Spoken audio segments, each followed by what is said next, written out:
Call Ascension Parish Council meeting of July the 6th to order. Mr. George Valentine, would you please lead us in prayer? Bow your heads, please. Father, we are truly thankful, Lord, we can come to you tonight, Father, and offer our praise and worship to you, Lord. Father, we are so reminded this week as we celebrated 4th of July recently that, Father, that we enjoy and relish our freedom. Father, we want to remember the many men and women who have died on the battlefield to preserve our freedom. And it's that freedom that we exercise here tonight, Father. We ask you to bless this meeting, that we make decisions in order to help people of Ascension Parish. And we ask this in your Son's holy name. Amen. Amen. Pledge allegiance to the flag of the United States of America and to the republic for which it stands, one nation, under God, indivisible, with liberty and justice for all.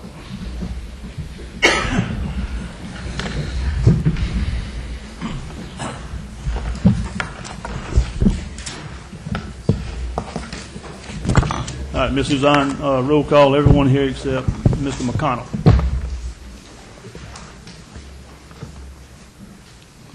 Number 3, we have an appointment to fill the vacancy of District Number 1. I do have one citizen that signed up for a speaker card, Mr. Carey.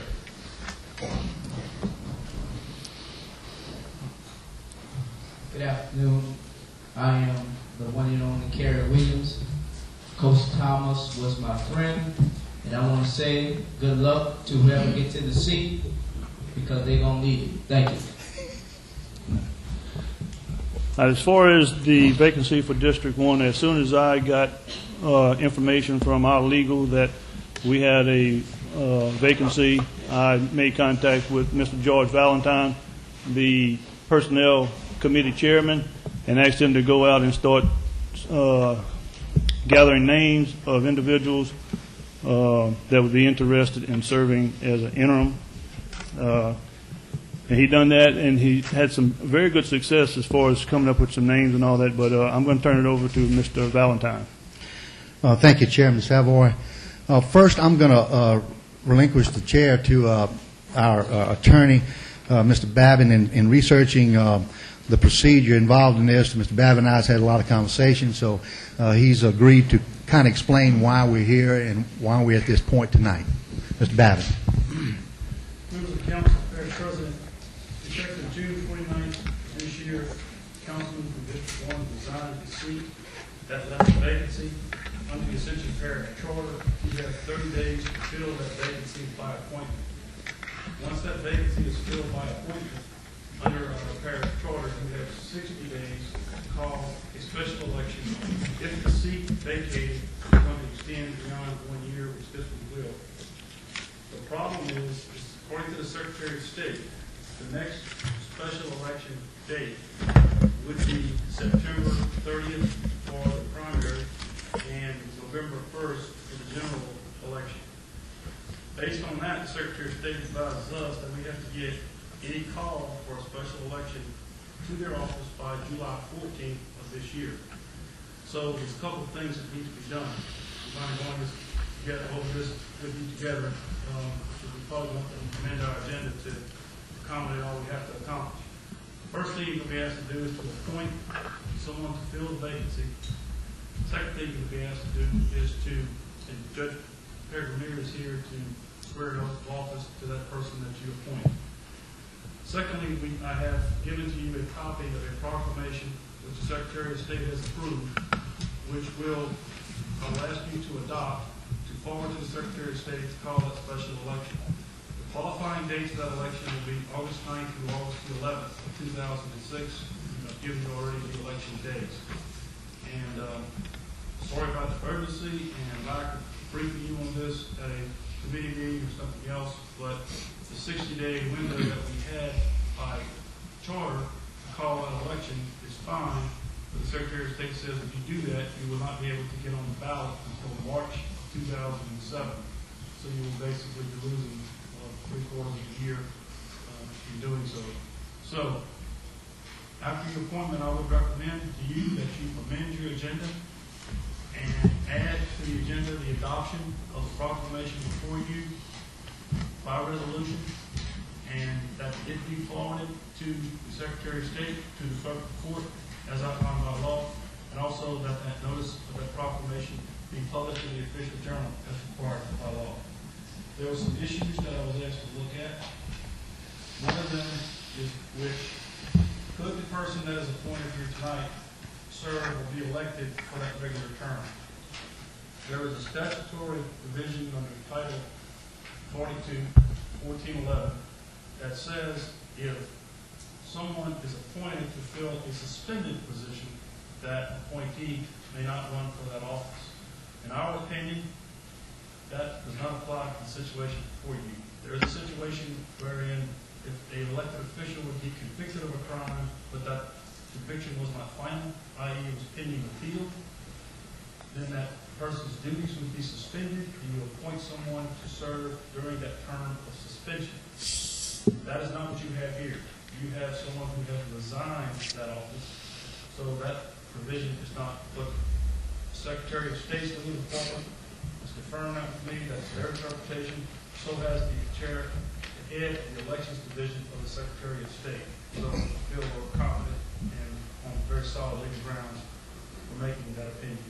So I'd ask that after you do your appointment and that the person is sworn in by Judge Meir, that you amend your agenda, add by 2/3 vote to adopt the proclamation that I have before you so that the process may begin. Thank you. Any questions of Mr. Bannon? Thank you, Mr. Bannon. As Chairman Salvo said, he asked me to look into the situation, and naturally there were several people that called and was volunteering their services. I did take some input from local people in Donaldsonville, also the State Representative Roy Kazare, and of course Mayor Sullivan. I contacted and talked with the mayor. In fact, he even contacted a couple of people for me. One of them was interested in running for the position. So, and I'm not going to mention any names, but there were several people that we talked about. One of the names that came up is the lady that we're going to recommend tonight. This lady is, when I talk with her, she seems to be very energetic, very vibrant, very articulate. She's a graduate of Southern University. First job on her resume that she gave me is actually she's a special agent in criminal investigation for the IRS in Phoenix, Arizona, and she was with him for a number of years, 14 years. In fact, left that as a senior special agent of criminal investigation.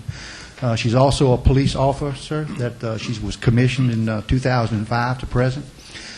She worked briefly with the city of St. Gabriel as a chief financial officer. And she is now currently employed with Southern University in the Controller's Office, Director of Cash Management and Operational Compliance.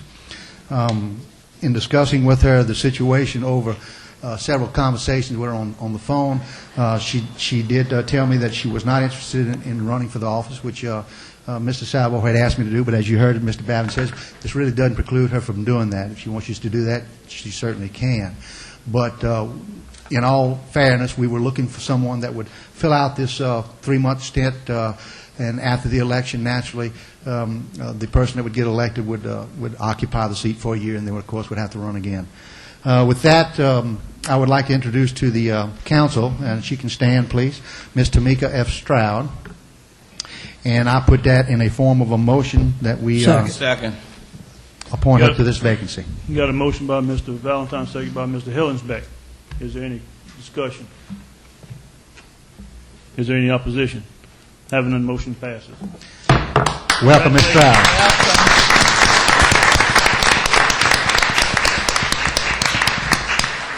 Chairman, I will turn it back over to you as you have a Judge Meir here. Yeah. Mr. Meager, you can come and take your place in District Number 1 and be sworn in by Judge Meir.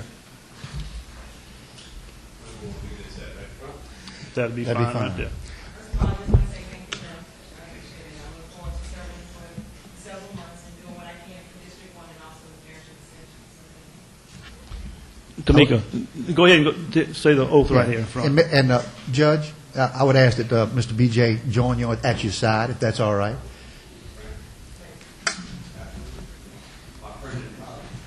If you'll raise your right hand, I state your name.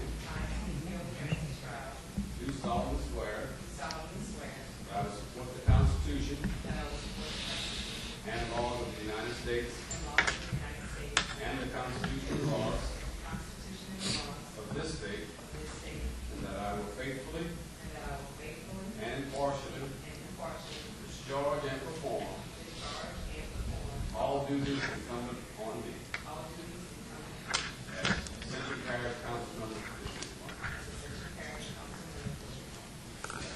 Thank you.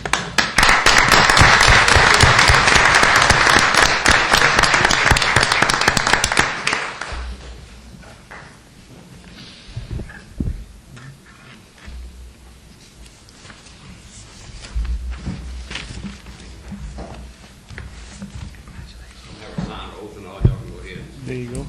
continue. Ms. Valentine, wish to extend a gratitude and thanks for the job that you've done in such a short time.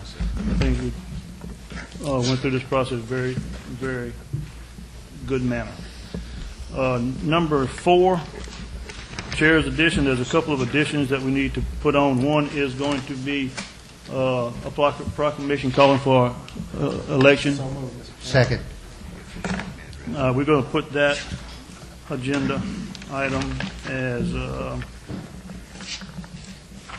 we're going to call that 7B. 7B.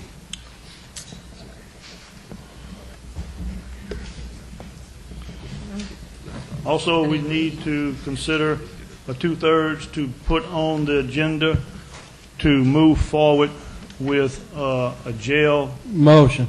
house expansion. Second. I'd like to explain the urgency on the 2/3. As y'all know, over a year ago, the Sheriff's Department, along with the parish government, went in together and called in Justice Concept to come in and evaluate our judicial system, the operations of the judicial system. One of the recommendations that came out of their evaluation was to form a committee based on different entities of the judicial system, the clerk of court, the sheriff, the DA, the judges. They've been meeting for the last year. They have done some very good work in the last year. They found some of the weaknesses and they've implemented some changes, and they've seen now that a year's gone by, they can start tracking if it's been doing any good, and they've done some good. But we're at such a crisis now that the sheriff cannot wait any longer for additional beds because he's still overcrowded to the point where we need to do something, because if we don't move on doing something now, we're going to be forced to rent space somewhere else, and that comes at a hefty cost. So for that reason, we need to move forward on adding a 100-bed expansion to the existing jailhouse. And one thing that we need to do tonight is to bring on an architecting firm to move forward so we can get on that. The sheriff had requested that there would be brick and mortar laid in 120 days. I kind of told him that just doesn't work that fast in government, but we'll try to hit that 120 days, but we don't have no time to spare. So that's why we need to add on 2/3 moving forward on the jailhouse expansion and bringing on an architectural firm. You already got Mr. Barry? Motion. Motion by Mr. Byron, second by Mr. Thompson. Is there any question? Any opposition? Having none, motion passes. We're going to call that 7A.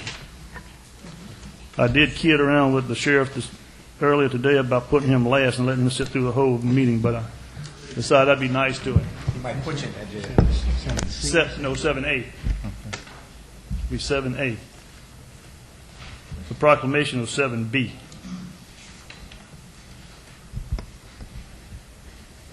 Question?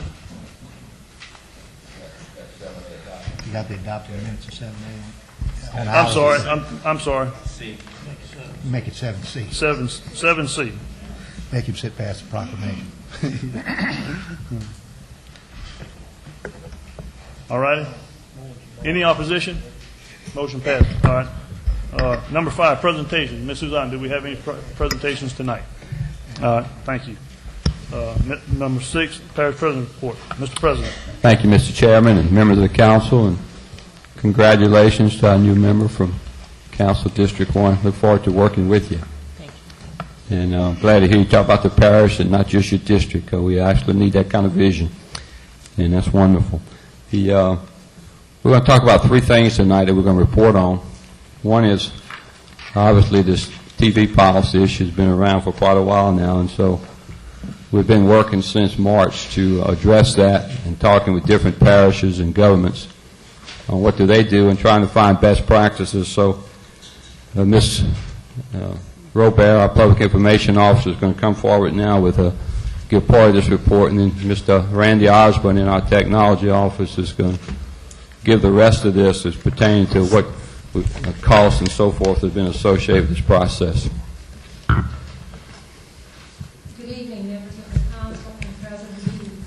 My address to you is in response to comments that have been circulating throughout the parish for the last several weeks. There has been some misinformation concerning the budget of the Technology Department and also the expenditures incurred in 2004 through 2006 for the department, as well as the government access channel. Sometimes all information is not presented, or possibly the data is misunderstood and not reported in its proper context. I will ask Randy Osborne, the GIS manager, to give you an overview of the actual expenditures incurred by his department and the government access channel, and the time frame for these incurred expenditures. But first, I'd like to reiterate the administration's position on the management of the government access channel and clarify some misinformation on the policies and procedures document under which Channel 21 is currently operating.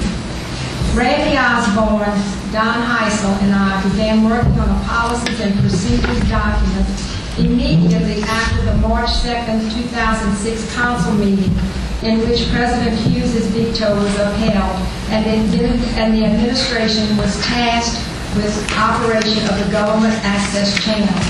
We worked on several drafts of a policies and procedures manual with assistance from public information personnel in other parishes who had gone through similar things in setting up their government access channels. Two of these gentlemen were Tom Hofer from Calcasieu Parish Police Jury and Steve Sermon, the gentleman from St. Charles Parish who appeared before you imploring you to keep the government access channel as just that, a channel for government entities that derive their income from tax dollars paid by citizens like you and me.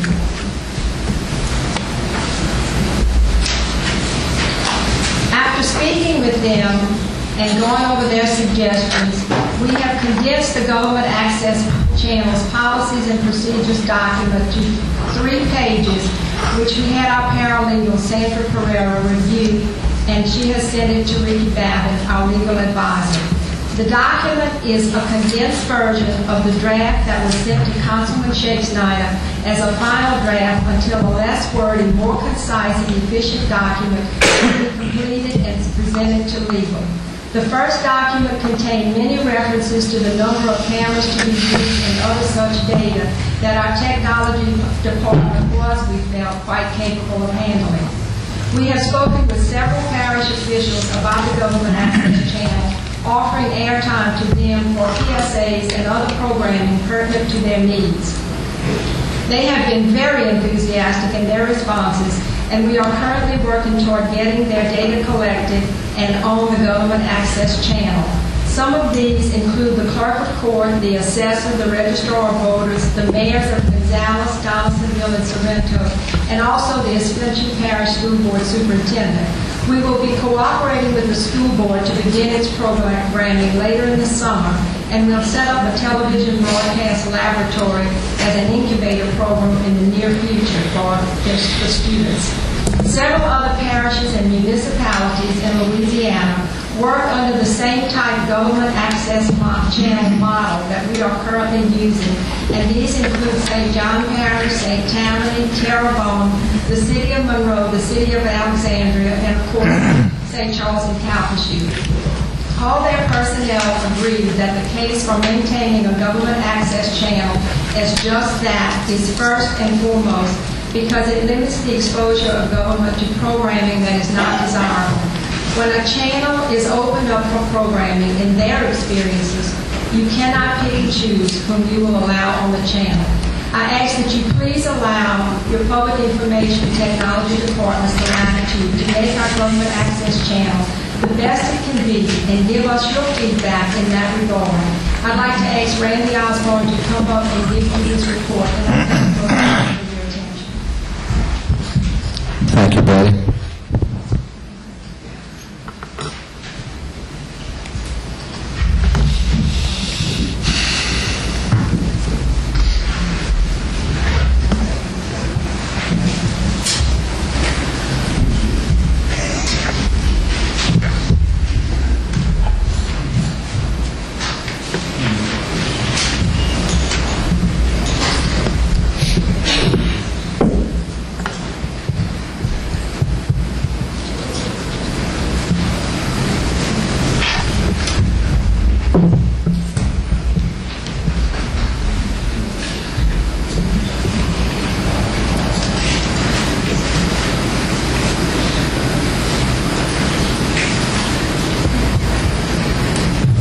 Council members and audience. I'm Randy Osborne, Technology Manager for Ascension Parish, and I've been tasked with going over the numbers that were associated with the Government Access Channel and the money spent by my department to get these things up and running.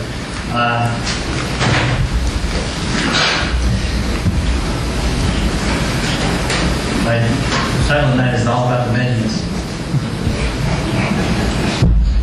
The Government Access Channel is running 24 hours a day, and we have all kinds of equipment that's been put in place. But the majority of the equipment was purchased under budget amendment that was passed by the Parish Council. There's been some talk about a invoice that's from the contractor who did the courthouse project. That particular invoice is not really an invoice, it's an application for payment that was issued to the Finance Department in order for them to get paid for the things that they do on the courthouse renovation project. The courthouse renovation project includes a bunch of equipment that is not specifically meant for television or for the government access channel effort. It's actually the audio system, the speakers, the amplifiers, all of the equipment for the audio visual to be able to put PowerPoints up on the screen, to be able to hear the council members speak with microphones. All that equipment is part of the audio visual package. The numbers that are actually represented in the document are not defined because the contractor is not required to give us those breakdowns by law. So in reality, there's no real way to track the dollars unless the contractor gives us an itemized list. He's not required to do that. So what I did is I put together a list of all the equipment that is actually used in that courthouse project that's pertaining to the government access channel. And I used the manufacturer's suggested retail pricing so you can get an idea of what it would have cost if we would have paid top dollar for the equipment. The first number that you're going to see here is the number of all the equipment that was purchased in the room. That's every piece of equipment, but since there's labor, markup, and other things that the contractor did that we don't have privilege to see, there's no way for us to really get the real numbers. But this gives you an idea of how much of that $316,000 was actually spent on audiovisual equipment. The real number that's used for television, the effort for television is only $112,000, and that includes the switching system, some television monitors that we use to look at the different cameras that are in the room, the robot cameras, man devices, and all that. So I'd like to just illustrate that that was going to be purchased regardless of whether we did television or not. If we didn't put that equipment in that was optimized for television, we would have put other equipment in to do similar things just so that we could get the regular meetings produced. The equipment that I actually bought in 2005, which was part of the budget amendment that was passed by this body, was including hardware. I had cameras that I purchased. These cameras that you're seeing here tonight that we're using to film this meeting. The production switcher that we use to do some of the mixing when we get back to our office.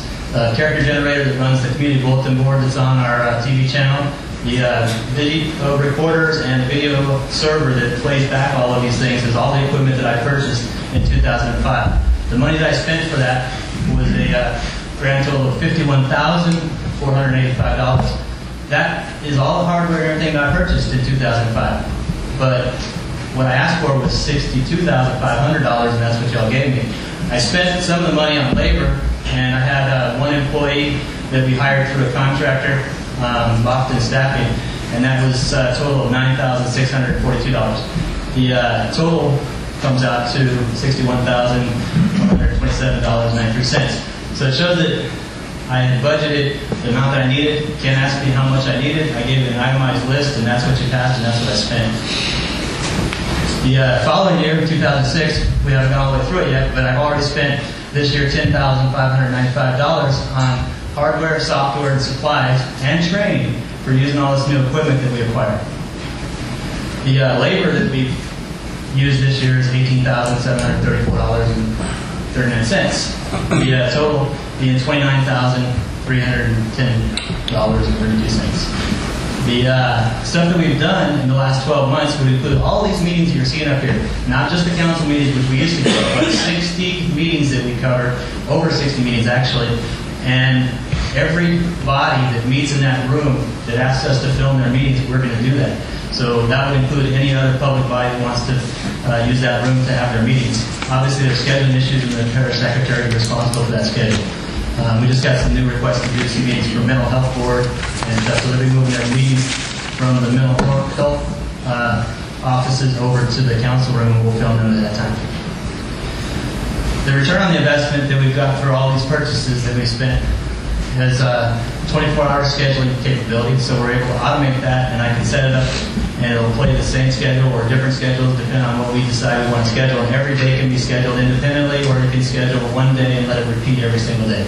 That's currently what we're doing, so we have 7 days of potential to fill up, and we currently fill up 24 hours with the meetings that we're currently doing, and we rebroadcast those on a daily basis. The master tape library that we created has all of the meetings that we have recorded in a master tape library in our office, but that's not really going to be a permanent record. We're going to rotate those tapes and recycle them because they're very expensive, so after about 6 months and they become dated, we'll recycle those and reuse them, so there'll be less expenditure on the future need for tapes and stuff since we'll be recycling those tapes.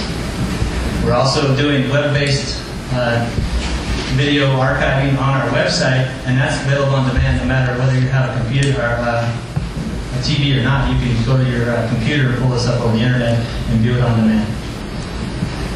The DVDs that we're creating, we've talked to Angela at the library, and she had her board approve the ability for us to give them those DVDs, and they'll house them at the library and use them for people to check out. So we have every meeting that we've covered, 60 meetings, is currently already turned into a master DVD, and we're going to deliver those to the library, and we'll continue to do that as we continue to do these meetings. We also have live coverage in place. We did our last test this week, and it was successful. We got both retail and Cox subscribers to let us know that the audio was of acceptable standards. I received 3 devices today to make it above my expectations. Those devices are signal processors that will optimize the quality of the sound. The AV resources that we've purchased to do all this have also allowed us the benefit of being able to develop production of in-house videos, which would include training videos. When we have vendors come in and train us up, we can film those trainings and be able to rebroadcast them when new employees come, so we can retrain people that need to have training on the things that we've already gone through training and they weren't there. We also have the ability to do production on different departmental things. You might have seen some of the 21 on 21 episodes. Mosquito control was featured recently, and they're basically, we're going out and filming this stuff, we're capturing a bunch of video feed, but then we put together a production and present it in a way where it makes sense so that people get the information that's necessary from those departments. The summary of the 2005 and 2006 spending boils down to this. We have a chart here that shows what we used to spend, which is about $109,000 a year. In 2005, you can see that it's substantially less, and in 2006, we haven't gone through the whole year, but it'll probably be a little bit more, but not much. It'll probably be in the range of about $60,000. And most of that will be labor and supplies. The cost is significantly less. The coverage that we have has expanded significantly, and the quality of our productions has improved. So to boil it all down, I think we're doing a better job than anybody's ever done in the past, and right now everything we're doing is in an effort to try to even do better than we're doing now. So I just want you to bear with us because we're doing the best that we can, and I think that you're going to see great things in the future. Any questions?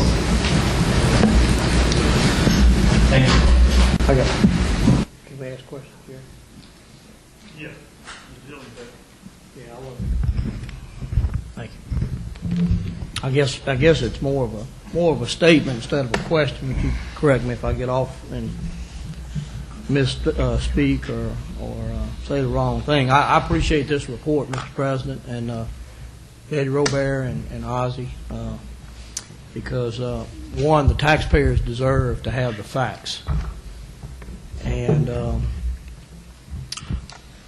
in 2006, what we spent so far for the first 6 months out of the TV budget is $29,000 approximately. What we would have spent had we still been under the old contract with Young Communications is roughly $55,000.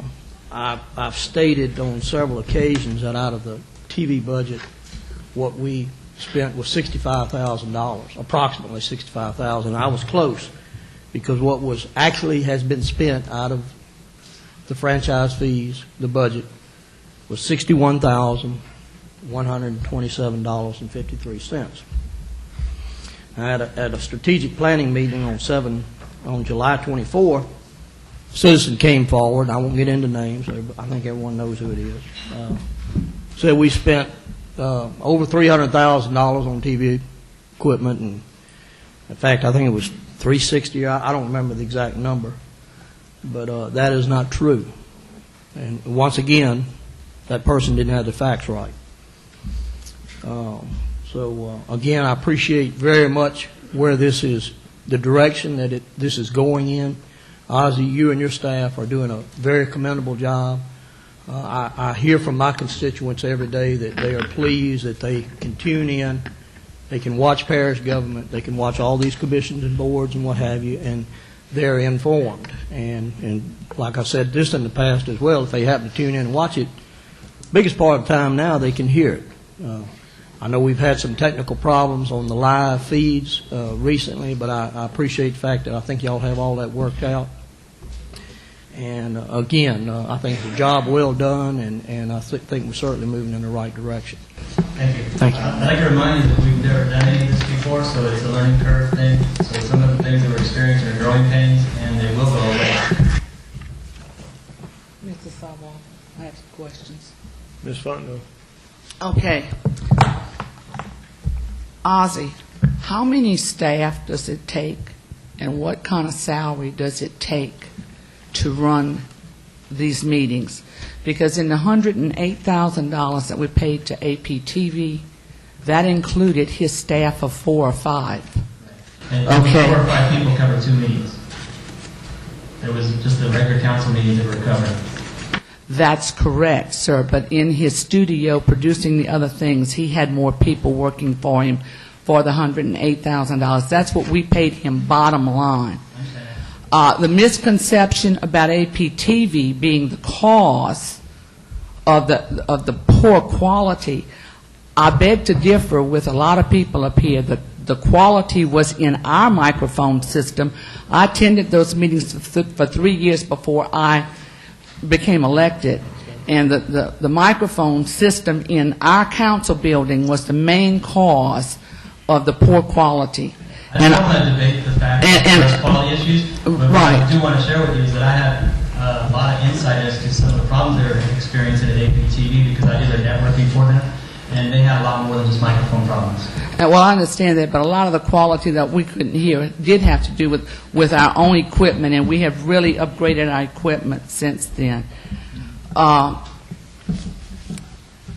Just in general, I hear Mr. Hillenbeck say that, he's hearing good things about the TV. On the contrary, I'm hearing just the opposite. Even as early as the other night when I stopped at Holiday Inn to get lunch, I had a lady tell me, I don't even turn the channel on anymore because it's just too much repetition. So there are some people complaining about the channel right now, and they're not getting the same type of things that they had before. So you've got 2 different people saying 2 different things. So there's a lot more people out there, and let me tell you something. I'm very surprised at the amount of people that are coming up to me and saying they're watching this, because in my opinion, it's very repetitive and boring as well, but I do this for a living, so it is that way for us. Unfortunately, we're not the only people in this equation, and so we have to look at the big picture. I have people coming up to me from within departments in DPW. They come today and say they watch the meetings and they love it. And I'm like, why? And they say, because it's like a train wreck. They want to watch it. I can't tell you why. Thank you, Isaac. Blue Lockers and they have it on TV at lunchtime. I don't know if I should object or not. People are watching it. And I don't understand why, but people are watching it, and we get a lot of compliments, and we get a lot of criticism, but the criticism is well justified because we are doing some things that we can't do any other way, which when you're doing live television and you're trying to do it for the first time and you have problems with the audio and you can't hear it, that is a problem. I'm cognizant of the problem, I'm aware of the problem, I'm working on it, and there will be a solution, and I think it's already in place. So a lot of the complaints are because of good reasons, but they may not be the same reasons we're all talking about. Thank you. Anyone else? Thank you, Ozzy. Ozzy, you going to take that blue light out of my eyeballs? Thank you. Mr. President? Thank you. Thank you, Mr. Osborne and Ms. Robert. And you can tell I don't micromanage these associates of mine. The other thing I want to mention, you've already brought up on the emergency two-thirds. Since the meeting with the coordinating committee last week, and normally parish president doesn't attend our meeting, our chief administrative officer does, so both of us went last time. The sheriff was there to talk about this issue, and so I appreciate and commend the council for addressing this. I want to commend the entire committee for the work they've done to help bring about positive change and effectiveness in our judicial system, which benefits all of us and which will eventually save tax dollars for all of our citizens who work so hard to pay for government. And they're the ones who deserve the very best that they can receive from those tax dollars. And so we've talked about 3 different architects, varying degrees of success. The one that we normally use, Mr. Henry Chauvin, is much too busy right now with some school board issues and helping build new schools. I met with him last week, the same day as the meeting, and he begged off and asked that we look for someone else to do this because his time would not permit it to be done quickly, which is what we're trying to do here. And so, in that issue, we have estimates between $700,000 to $1 million, depending on who you talk to when, and so we're trying to nail that down on what the cost will actually be, because administration will have to present to you a budget amendment if we're going to put that in the budget for this year. If we're only going to put in the budget this year architectural and design fees, well, then we could probably wait for the 07 budget. I would suspect it would be a while before construction begins. Now, the other issue I want to talk about, 3 weeks ago when we met, obviously it was a late hour when we talked about improving our infrastructure, specifically roads in our parish. And there was a presentation made by our council chairman of transportation with the assistance of others in the parish that actually on their computers, this presentation. It was too late to get into that evening. It was just much too late to talk any more about that. So tonight I want to present to you, using parts of that same presentation, some actual numbers if we would have had impact fee for transportation in place for 2005 and for the period of time since the Hurricane Katrina, Hurricane Rita coming to us. I think you'll be surprised at the numbers that would have been generated to help us significantly improve our transportation in this parish, which we so desperately need. And we may ask, well, why is this so important? Because people are being killed on our highways every day.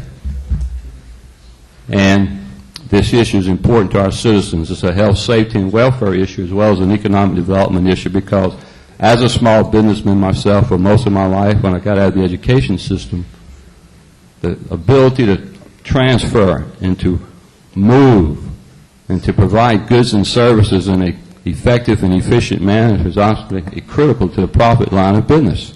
And we all realize that businesses can only stay in business if they make a profit. It's capitalism is what it's all about. And so I will present to you, it may take a few minutes to go through this, but I think it's important that we consider this. And we understand the importance of infrastructure in this parish. And I appreciate the fact that we didn't get the 8 votes the other night for it, and we're not trying to get that now. I will ask you to put this on the ballot for our people to vote on in the September election. And I feel confident in several of you who voted against it the other night said you would be more than happy to let the citizens vote on this issue. And so we'll present to you in your finance meeting next Thursday a resolution to do that, which has to be presented to the Secretary of State by July 21st, which means on the July 20th meeting, a majority of you would need to vote to allow the citizens of our parish, and instead of going through the regulatory process that we did 3 weeks ago, you would now allow the citizens of our parish to vote on that issue through the ballot initiative on September the 30th. And so now I'll move to the podium so we can go through some of this, and at the end, if you have any questions, I'll be more than happy to entertain them.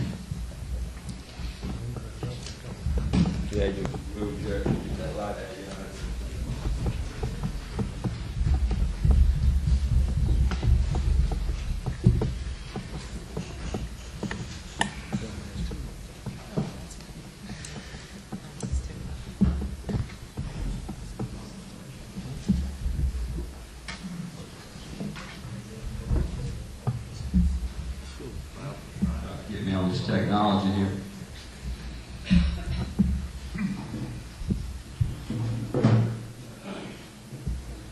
Generally speaking, an impact fee is a one-time upfront charge that's levied against new developments in order to generate revenue for funding new or expanded capital improvements necessitated by that particular new development within a specific geographical district.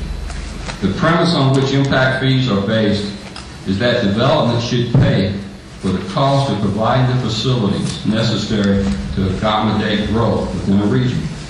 The cost of projects needed to support growth is financed with impact fees based on some objective formula of a development's impact on future needs. Now, in the State of the Parish address back on February 20th, I talked to you about an impact fee in addition to the 1/2 cent sales tax, and that the impact fee could be adopted through your legislative or regulatory process with a majority vote. But that having failed now, I feel it's important that we go to our citizens and let them know that those of us who have lived in this parish most of our lives, our transportation system was adequate for us. The growth that has occurred, and those people who have created that demand, are these what's called generation trips on our infrastructure, should bear a proportionate share of addressing those needs and improving that infrastructure. And that's what an impact fee is all about. So those citizens, and we welcome them. We're glad that they want to come to Ascension Parish, but this is a wonderful place to live and to work. However, I feel it's important, and I think most of you do, because 7 of you voted for it in the legislative process, that those businesses and those citizens who are coming here, for the quality of life that we enjoy, it's absolutely essential that we do not allow that quality of life to be destroyed with inadequate infrastructure.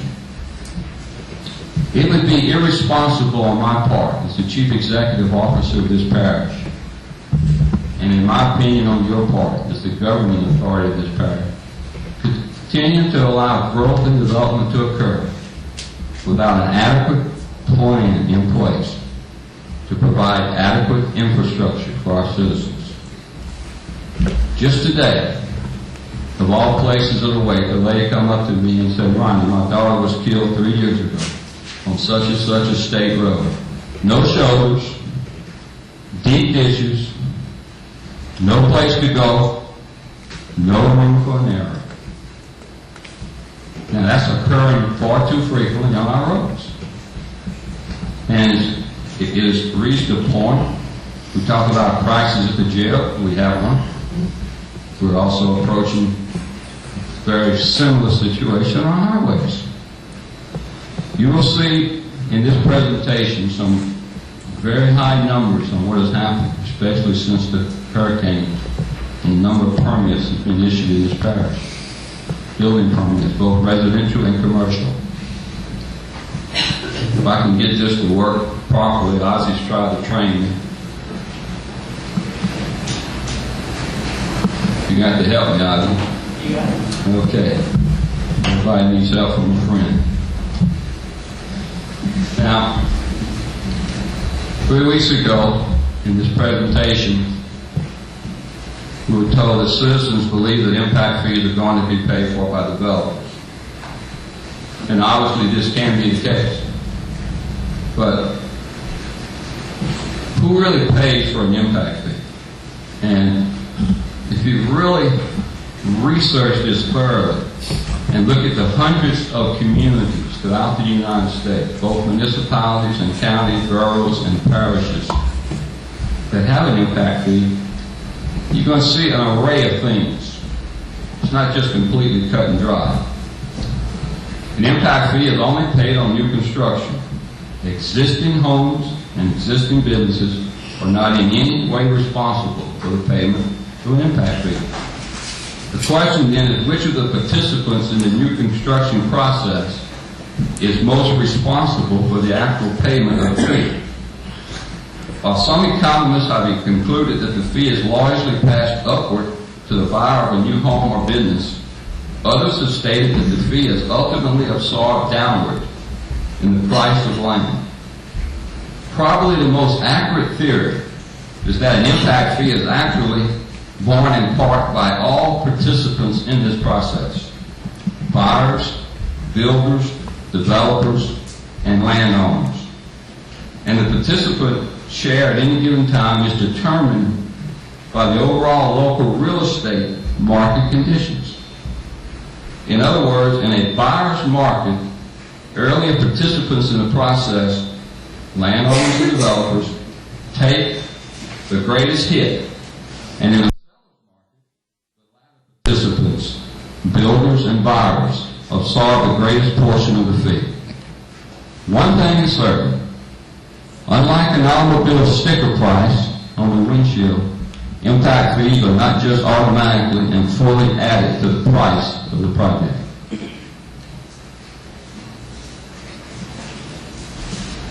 Next slide, man, if you would, please, sir.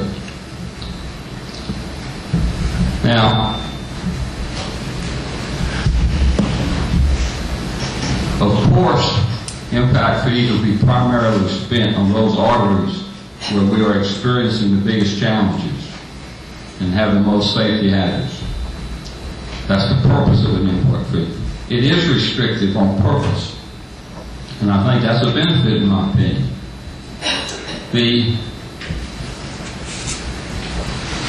Our major arterials, be them state roads or parish roads, we shared with you recently that our sheriff's office is working over about 2/3 of the accidents now on state highways. The presence of state police is no greater today than it was many years ago in our parish.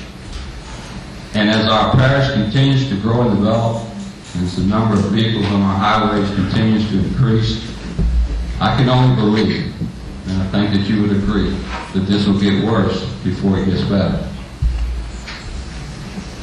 Now, just looking at what happened with the drainage tax that our citizens voted on over 20 years ago, I think indicates the wisdom of restricting how we spend this money so that we make sure we spend it in the right place. And the next slide will indicate the $1981 Prescott Follett Drainage Plan estimated that all the pumping stations, levees, would be built in our parish at a cost of $19,239,605. That's in the plan that the citizens voted on in black and white. It's taken right from that plan. On the same page, it was estimated that dredging and other projects that would be part of this process to get water to the pumping stations would cost about $333,360, for a total price to our taxpayers of $35,572.86.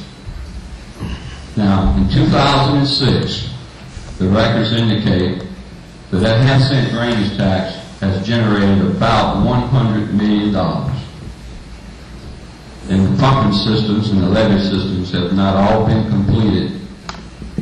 And yet yet we see that we had ample money to implement what was called for in that drainage plan, and that our citizens actually voted on in the proposition. And we'll see more on this next Monday night in our drainage board meeting.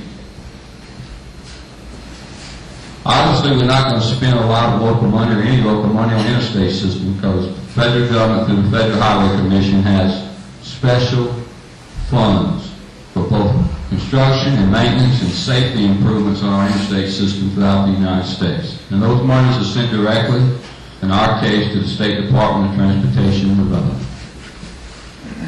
And they cannot and will not send it to 64 parishes. It would be a nightmare for them to administer that. And so that's sent to the state, through that department, to be used on those federal roads within the state and within our parish. Now, other state roads that qualify for federal funding are ones that are causing us many of our problems, where many of our accidents are occurring. And these are the ones that are primarily being worked on, as URS and others have met with you in various meetings to discuss what projects should be included in our master transportation plan for the next few years. Now, it's important for all of us to recognize whenever the first draft of an impact fee for our parish was put together in December of 2004. I want to commend Cheryl and those who helped her on this. Very good presentation. But it was based on numbers pre-Katrina.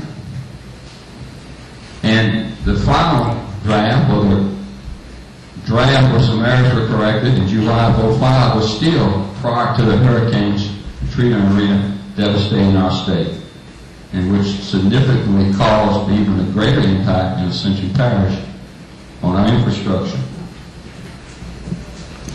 I want to thank Bill and the planning department and all those who have worked for the last 3 weeks on really getting into the numbers.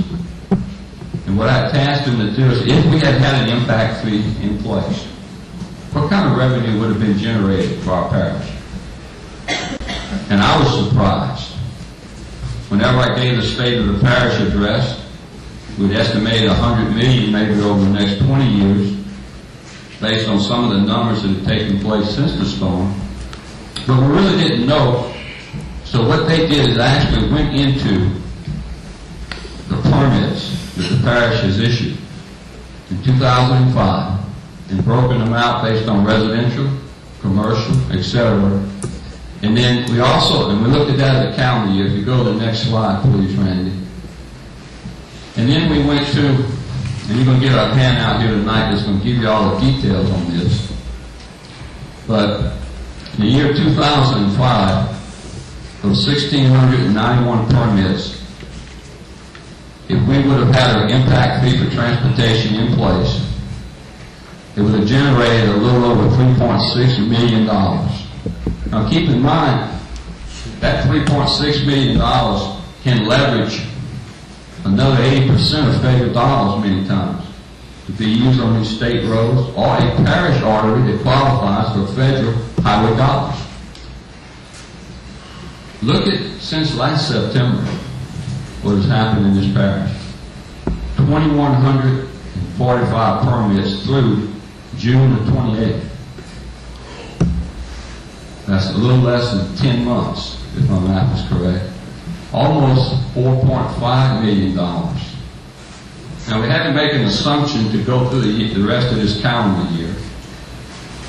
But based on the assumptions that the planning department and public works used to look at what has taken place and what we think is all very probable will continue to take place through the rest of this year, that impact fee would have generated over $5.5 million to be used to improve the transportation system in Ascension Parish, which is actually more than a 2/3 sales tax dedicated road is actually generating now.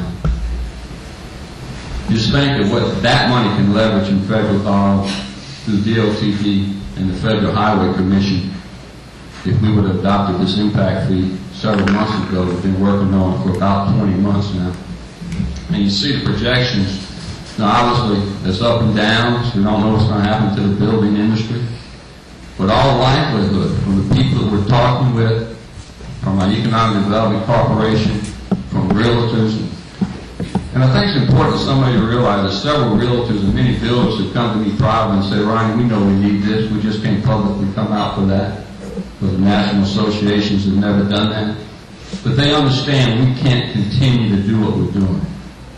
And they understand that this will be a means that will allow us to make significant improvements in our transportation system that is certainly badly needed in many areas of our parish now. Okay, Randy, go to the next one, please.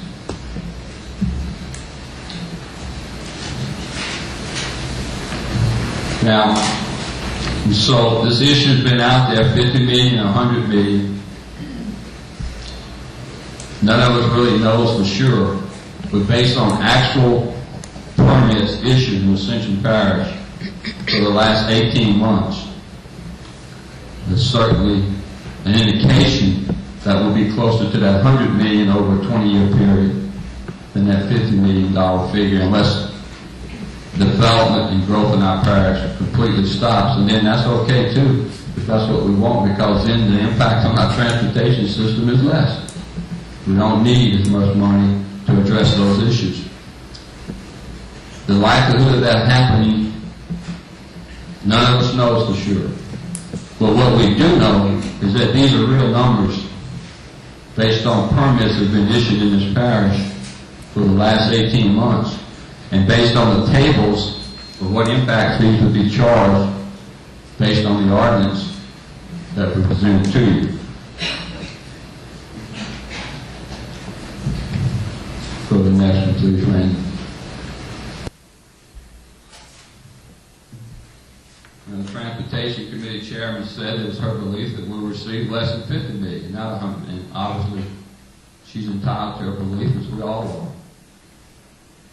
None of us know for sure, but I think the indications and the people that are coming to Ascension Parish now who are looking, even some of the national home builders now, in the process of buying property, have already hired people in our parish to work for them. And so the activity and what has happened when people saw Ascension Parish in the storm and what we did and how we help people, I think is in some ways a blessing, but it's also put us in the map of other parts of the country now. They know where Ascension Parish is, and they're looking to come here and develop their businesses. And I can assure you that even though all businesses want to cut their costs as much as they can as part of doing business, they also want good infrastructure in place to support their business so that people can travel to and from their businesses in a safe and effective manner.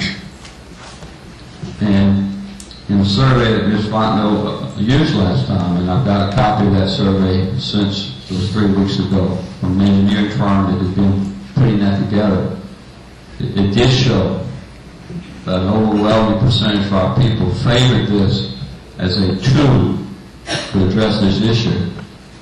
And I think they do understand it. I don't think it is too complicated for them to figure out. I think they get it. I trust the people to understand that. And that those who are causing the greatest impact should pay a greater proportion of the burden for that opportunity to come to our parish. Next slide, please, Randy. Now,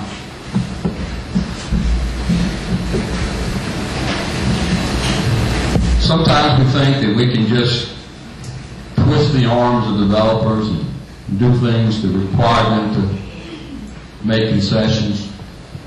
And sometimes that does work. They want to develop a project.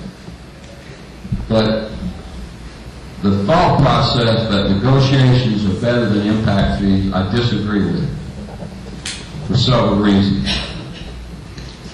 And let's just use the Walmart example that was used in the presentation 3 weeks ago, and we mentioned this, but like I said, it was such a late hour, we really couldn't get into it. Walmart in Prairieville is a building of about 207,000 square feet. And even though we were successful, and we commend Public Works and Planning for really helping cause this, They did a lot of infrastructure improvements. But smaller companies were not in a position like a giant retailer like Walmart. They don't have $300,000 many times. Their impact would be much less. They know what it is ahead of time. They like that. They can put that in their profit calculations. And many businesses will actually recoup their costs the first year while they're in business. And they would prefer a one-time fee to a lifetime of property taxes and sales taxes to help pay for their infrastructure. But so $300,000, that's a lot of money that Walmart put up. But you know when they had an impact fee, what they had put up? Based on 207,000 square foot building, and been closer to $500,000 that they would have paid for, which would have allowed us to improve Highway 61 even more than we did. And so we left close to $200,000 on the table in negotiations with Walmart. And I can assure you that Walmart can afford the other $200,000 to help improve the infrastructure in Ascension Parish.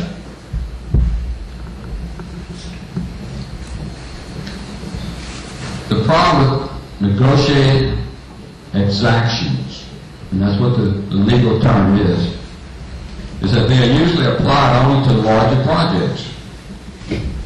Smaller projects are difficult to measure individual impact, and they rarely meet proportional fair share provisions of the rational nexus test.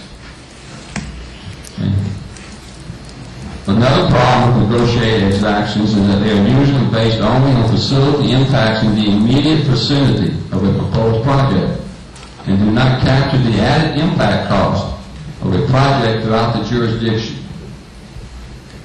It was shown, for example, about the Walmart. But let's just take a subdivision, a small subdivision, where that developer really doesn't have a lot of extra money in there to significantly do road projects, and we try to twist their arm to make improvements.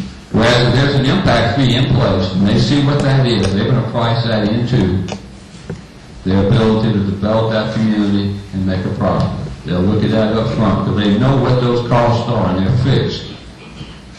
And they're not subject to coming in, and you take the politics out of it. And one of us likes this developer or whatever, and this is my district, so let's let them do this. And I submit to you that's one of the reasons we have some of the problems we have today. And that it's time for all the developers who are making money, and that's what our free enterprise system is about. And they've added greatly to our community. But the developers and builders begin to pay more to help us put in the infrastructure we need to adequately support the growth and development that I think all of us know is coming to this parish. Next one, please, Randy.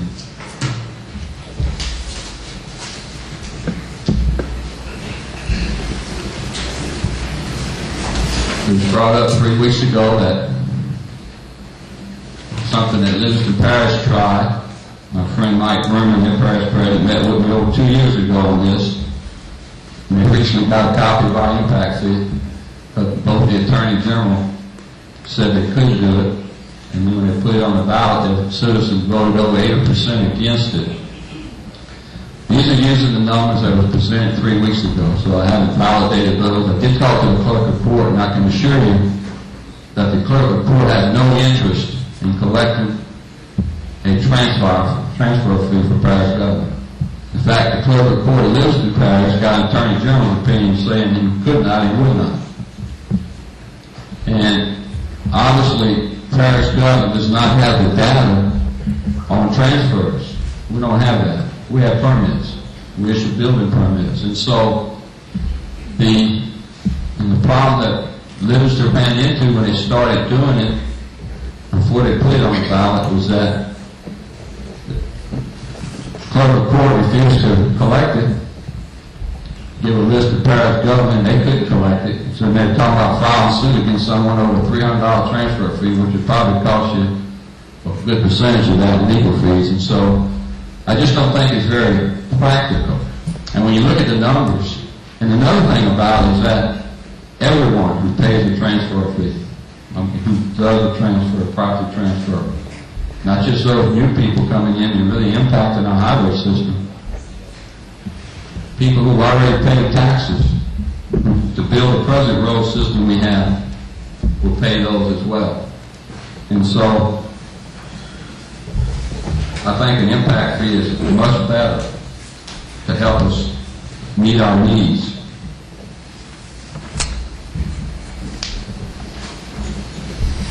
$300 tax on all existing homes as well as new and business sales. The problem with this is that existing homes and businesses have already paid for their share of road costs through past taxes. It is new growth that is creating new need. Next one, please. And I'm really proud and grateful for this because I was going to bring a wheelbarrow in full of studies for the last 10 or 15 years on what this parish has paid for consulting fees and engineering costs. It's in the tens of millions what has been spent. You have here a 20-month process to help us significantly improve infrastructure and roads, and we've only spent $70,000 of the taxpayers' money. And Monday night we may bring that wheelbarrow in with this load of these studies and show you the engineering costs. Finance has given me all the money that's been spent here on engineers and professional services since I think it's 96. And how much work was actually done between drainage and roads, and right-of-way acquisitions, and wastewater and water, recreational master plans. And you may be surprised to see that about 30% of every dollar of capital project went to a professional fee for a study. Whereas the three architects we're talking with tonight and whoever you decide to hire, we're talking about 6% fee. And you'll see that the taxpayers in this parish paid about 30% fee over the last several years for studies, most of which were never implemented. And so I feel just wonderfully elated that we only spent $70,000 to hire two very professional firms to help us address an issue that's so critical to the citizens of this parish. And next slide, please, Randy. I agree too, but yes, transfer fee is definitely too low, too late. Just look at the 2005 revenue projections. More than 3 times the money would have been generated to help us improve our transportation system in this parish if we had a transfer fee in place or we'd had an impact fee in place. And again, I'm just using the numbers on the transfer fee that was in the last slide. We didn't verify. These are actual numbers based on permits issued, broken down between residential, single-family, multi-use, commercial, and industrial. Now, I wish I could stand before you and tell you that we had the money. It didn't make any difference which route we went. We have all the money we need to address the transportation needs in this parish, but we all know we can't. We can act like an octopus and stick our head in the sand, hope the problem goes away. And more than likely, some of that has taken place in the last few years to where we find ourselves where we are today. These are tough political decisions. And I submit to you that it's never too late to make the right decision, to truly put Ascension Parish first. That's like saying it's too late, I got cancer, it's too late to take treatment for it, just die tomorrow. I'm sick. I didn't catch it early enough. We have a sickness in our parish and our transportation system. We can make the tough decisions now to address it, or we can continue letting them get worse and do a disservice to the people of Ascension Parish, whom we have been elected to serve, and we're taking an oath of office to do what we could to help meet the needs of this parish. And I submit to you that transportation is one of the most important issues in this parish, and will be for several years to come. not just from an economic development perspective, and I'll conclude with this almost, not only from a safety and welfare issue of our citizens traveling on some of our roads, but some of our emergency people, both law enforcement, EMS, firefighters have told us recently, some state roads now with no shoulders at certain times of the day when there's peak traffic, it's just about impossible to get an emergency vehicle on that state road. And that's becoming a very critical issue. I wish I could tell you too that the state sent a check. They're going to take care of all their responsibilities on the state highways. I'm sure Sheriff Wilder would like to tell you the state police will start doing everything they're supposed to be doing on state roads. And he and I probably both be dead and gone to wait for that to happen. I ask that you prepare yourselves to put this on the ballot, let the people vote for it in September.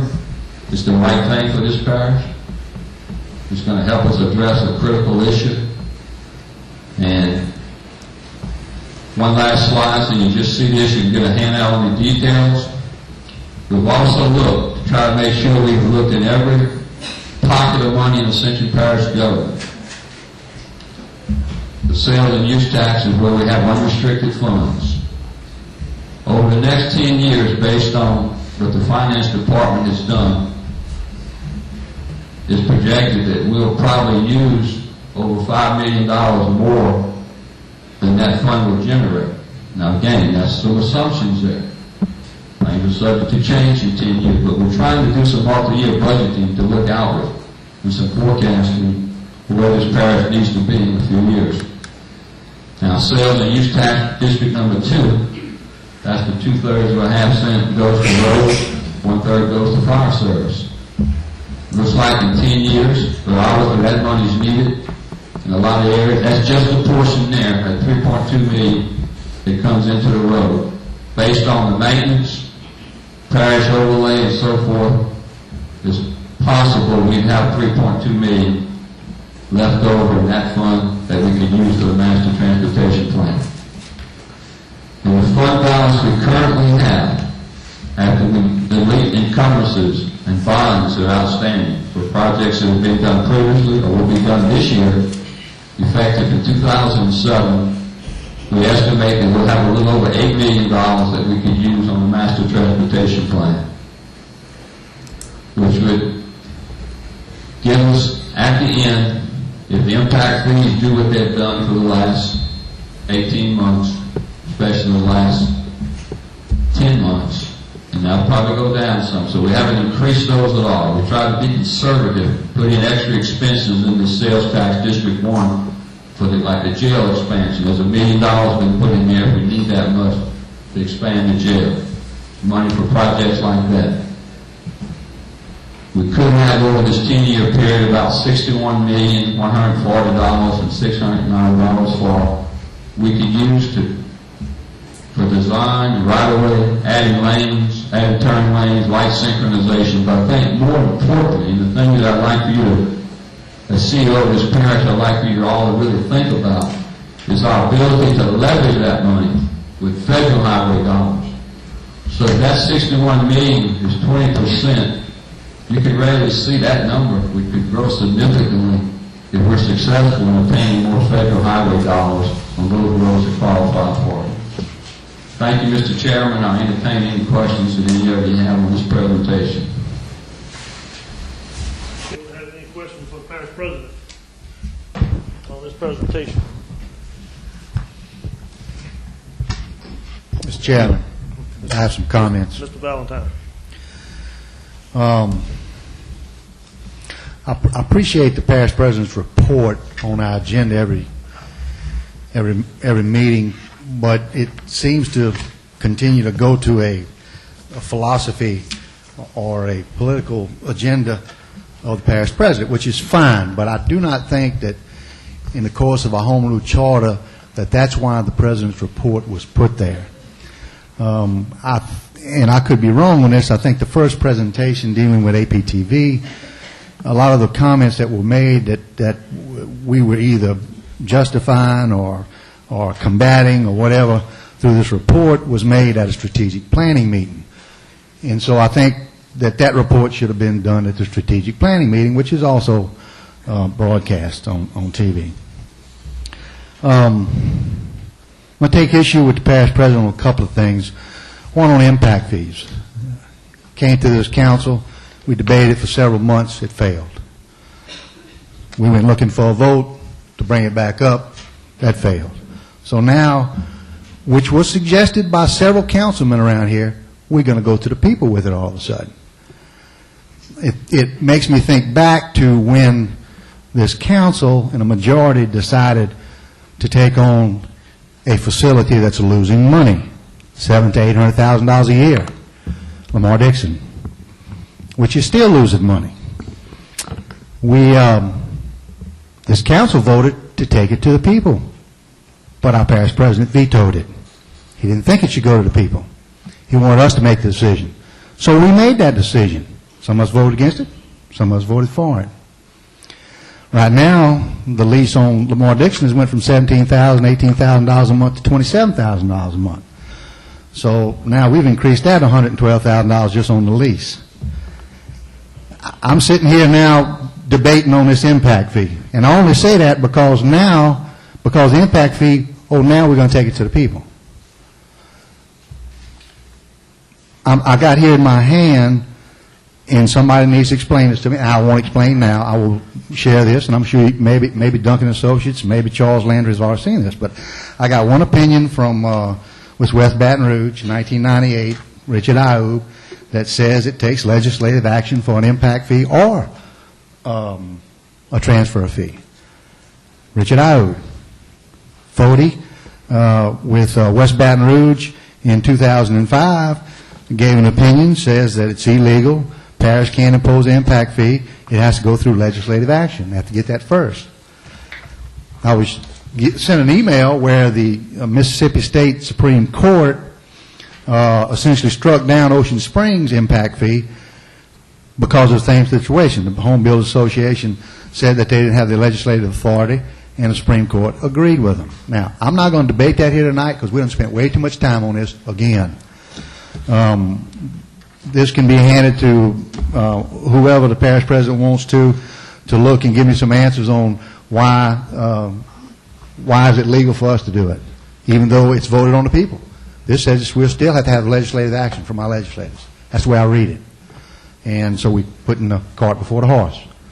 I appreciate the parish president wanting to defend his principles and his actions and his figures, but I wish that he would do it in settings where the allegations were made to start off with, and we'll make the meetings a little shorter. That's all I have to say. Anyone else? Yes. Mr. Shake Snyder. Yes, and as you know, I was a proponent. I think it's a necessary thing to do. Impact fees is the best situation for the people in the parish, but I do have a problem, Parish President, with the implications in this meeting brought up again about the half-cent drainage plan. I see no reason that this is being brought up at this meeting. It's something that needs to be brought up at the drainage plan, but the implications that you put up there is that there's mismanagement of funds, because it was anticipated in 1981 that they would spend $35 million, of which time, since 1981, they've spent about $100 million, of which we've had about $2 million a year last couple of years to actually spend. I don't think that, with the price of gas being what it was in 1981, that if you looked at the projects that we have in the Follett plan and you put that out for bid right now, that would be able to be completed for $35 million. In fact, what we're trying to do right now on the Henderson Bayou plan, we're trying to do levees and eventually get pumps out there, will probably cost much more than $100 million, of which we don't have. But we're trying to do something there. And this is about the third time that this was brought up in that format. And last I heard, we're trying to dig out the Black Bayou area, and we're stopped because we don't have permits, of which this council does not fool with. And we're not even trying to dig it out. We're just basically cleaning and drubbing, cleaning the banks. And we've been stopped. And that is one of the problems in the past that we are living with now and that we have to contend with, is that people made these projections based on the idea that they're going to grab a drag line and start digging canals. And that's what they did. And the Corps of Engineers has shut Ascension Parish down. And it looks like they're going to continue to shut Ascension Parish down while just about every other parish is digging away. And you know, I guess we're being punished for past sins. But we're trying to get out of that rut by doing things properly, getting a plan, and moving forward on it. And I would just appreciate that we would look at what we're doing now, and if we want to audit anything we're doing in major drainage, I'll welcome that. I'd like to see what we're doing and administering what we're trying to do in major drainage. But it upsets me that we're going to bring this up at this meeting and make the implications that we're not spending money properly on that plan. And we have a drainage meeting Monday, and I would be glad to discuss that at any time then. Thank you. Anyone else? Mr. Lambert. Yeah, I'd like Todd to Lambert. get on some of what Kent's saying. You know, just to say water and sewer. Sewer in '96, we did a study. It was $190 million.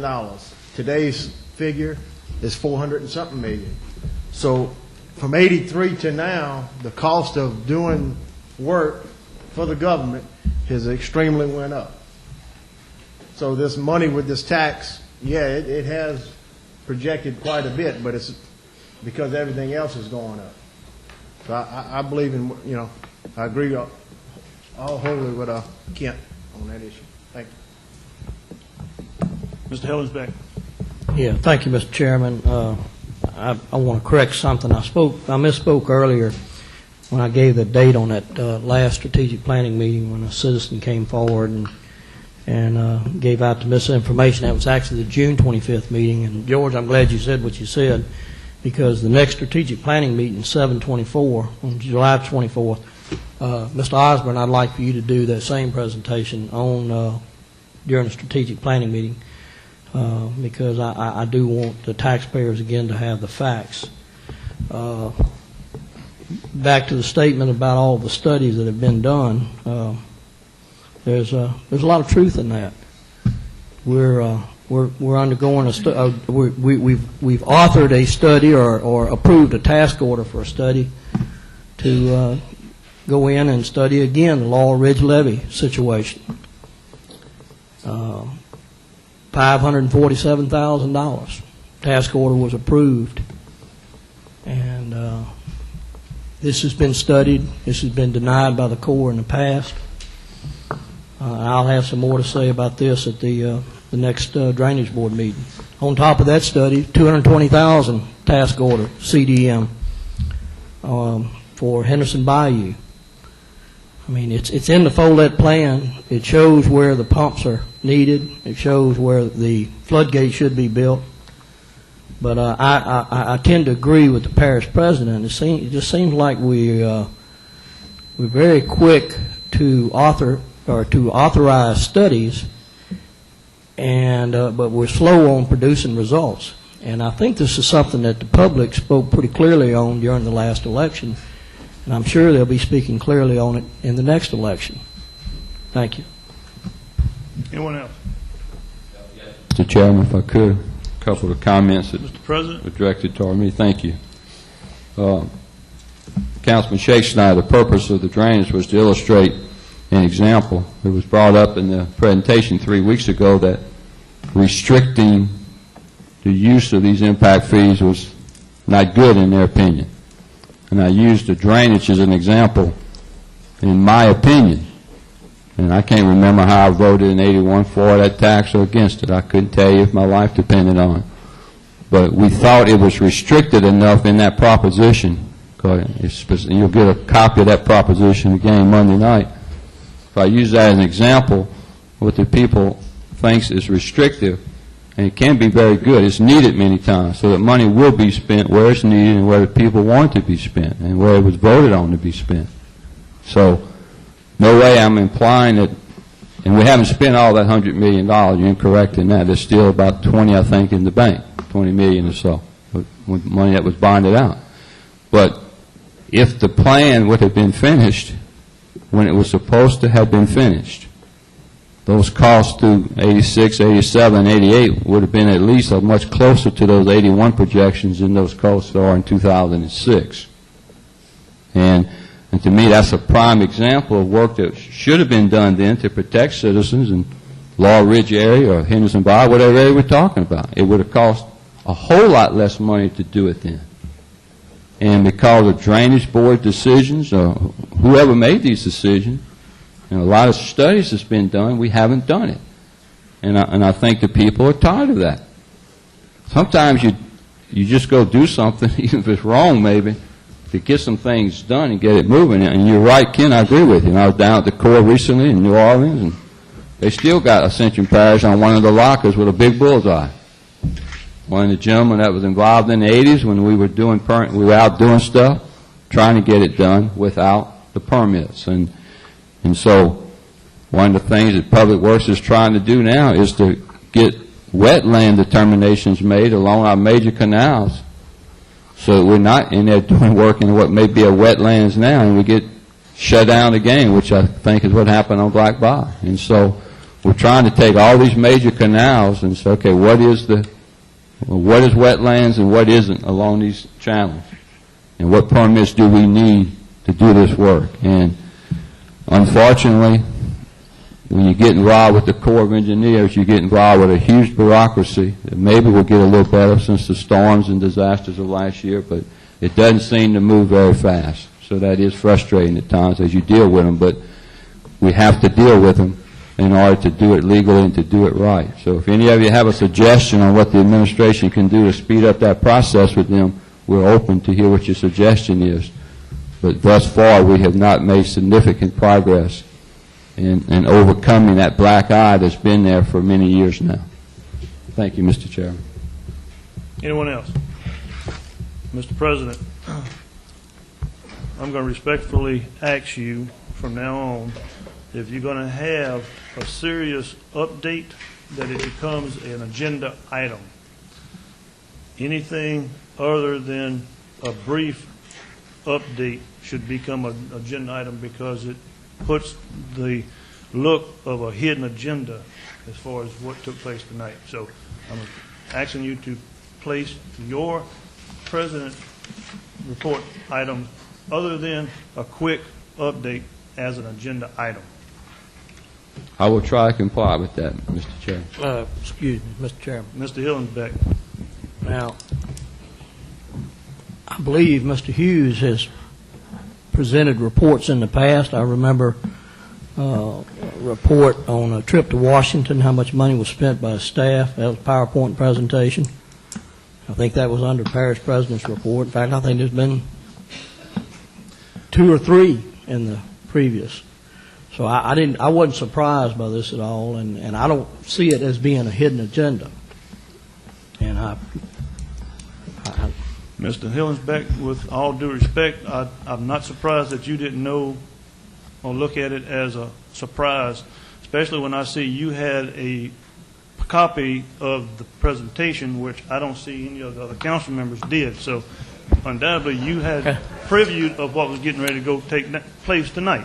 The copy you're talking about, Mr. Savoy, is the copy of the TV presentation, which I asked for that tonight just before he gave it. So had nothing to do with the impact fees, Jerry. Thank you. No, anybody else? Ms. Fontenot. I just wanted to make the comment that this is a public meeting, and it's proper that the public be notified, what's coming up, because how can they fill out a card to speak on an item if they don't know what's coming up? And it is a public meeting. Anyone else? Moving right along. Number 27, the consent agenda, adopted June 1st, 2006 minutes of the regular meeting. Second. Motion by Mr. Todd Lambert, second by Mr. By regular question on the minutes of the meeting. If y'all would turn to page 7, the 4th paragraph, I think there's a mistake. If I'm not mistaken, there was 2 objections, but those 2 objections was Ms. Fontenot and Mr. Todd Lambert, if I'm not mistaken. Correct me if I'm wrong.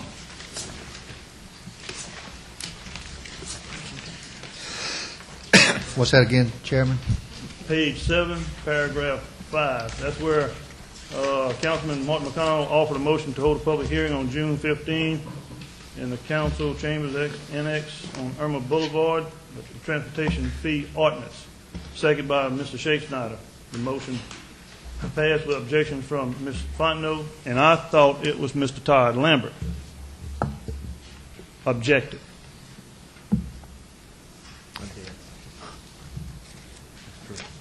That's true.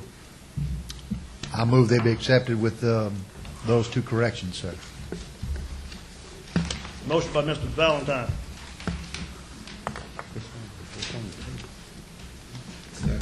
But this is the official motion, too. Do I hear a second? Second. Second by Mr. Todd Lambert. Is there any discussion? Any opposition? Having none, motion passes.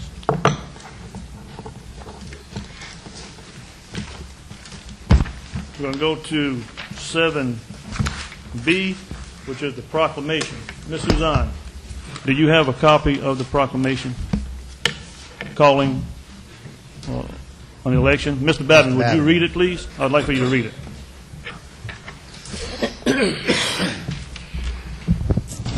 Proclamation reads, whereas the Ascension Parish Council has received official notification from Louisiana Secretary of State of the resignation of a member of the Ascension Parish Council from District 1, effective June 29, 2006.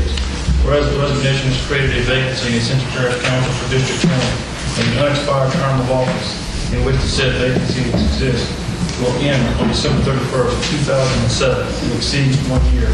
Now, therefore, the Ascension Parish Council in lawful session does hereby issue this proclamation pursuant to Louisiana Revised Statute 18:602 E2, ordering a special election to fill said vacancy in the Ascension Parish Council for District 1 for the remainder of the unexpired term as follows. The special primary election shall be held on Saturday, September 30th, 2006, and the special general election shall be held on November 7th, 2006. The dates for qualifying for the candidates in the special election shall be August 9, 2006 through August 11, 2006. This proclamation shall be published in the official journal of the Ascension Parish, and a copy sent by certified registered mail to the clerk of the 23rd Judicial District and to the Louisiana Secretary of State as provided by law. I, Susan Patterson, hereby certify the above the true correct copy of the proclamation passed by the Ascension Parish Council during the council meeting held on July 6, 2006, for which public meeting due notice was given and a quorum being present. Move the proclamation. Second. Motion by Mr. Valentine, second by Ms. Fontenot. Is there any discussion? Is there any opposition? Having none, motion passes. We'll move to 7C, which is the jail expansion. Mr. President, you want to say anything on this right here at this time? All right. If anyone has any questions, we do have representatives from the Sheriff's Office. Warden Weber is here. I believe the Sheriff was here. Oh, the Sheriff is here. If anyone has any questions regarding the need, please feel free to ask the Sheriff. And I'm going to ask the Sheriff to come on up and share a couple of statistics that's very important to help us understand why we have to move as fast as we are. Thank you, Mr. Chairman. Good evening, Mr. President, ladies and gentlemen of the council and Estrada. Publicly welcome you to the sacred profession of elected service. For serving with you for the short time that you're giving of yourself. You will recall, councilmen and ladies, that we cost shared with JCI Consultants some months ago. And these experts were tasked with coming into Ascension Parish and interviewing and visiting and exploring all of the criminal justice system. That meant they visited with judges, that meant they visited with clerk of court, that meant they visited with parish government officials, that meant they visited with me, prosecutors, and indeed even inmates and jail personnel. And the product of that was that they went back and boiled it all down, and they presented white paper to you and I. And in that white paper, there were two major recommendations. One of them was the creation, actually three major recommendations. One of them was the creation of the Criminal Justice Committee. And I'm here to tell you and testify to the fact that there are entities that can get together on a regular basis and can task and work a problem and come to solutions. Picture, and I don't know if there's another model in Louisiana like that. I hope that there are.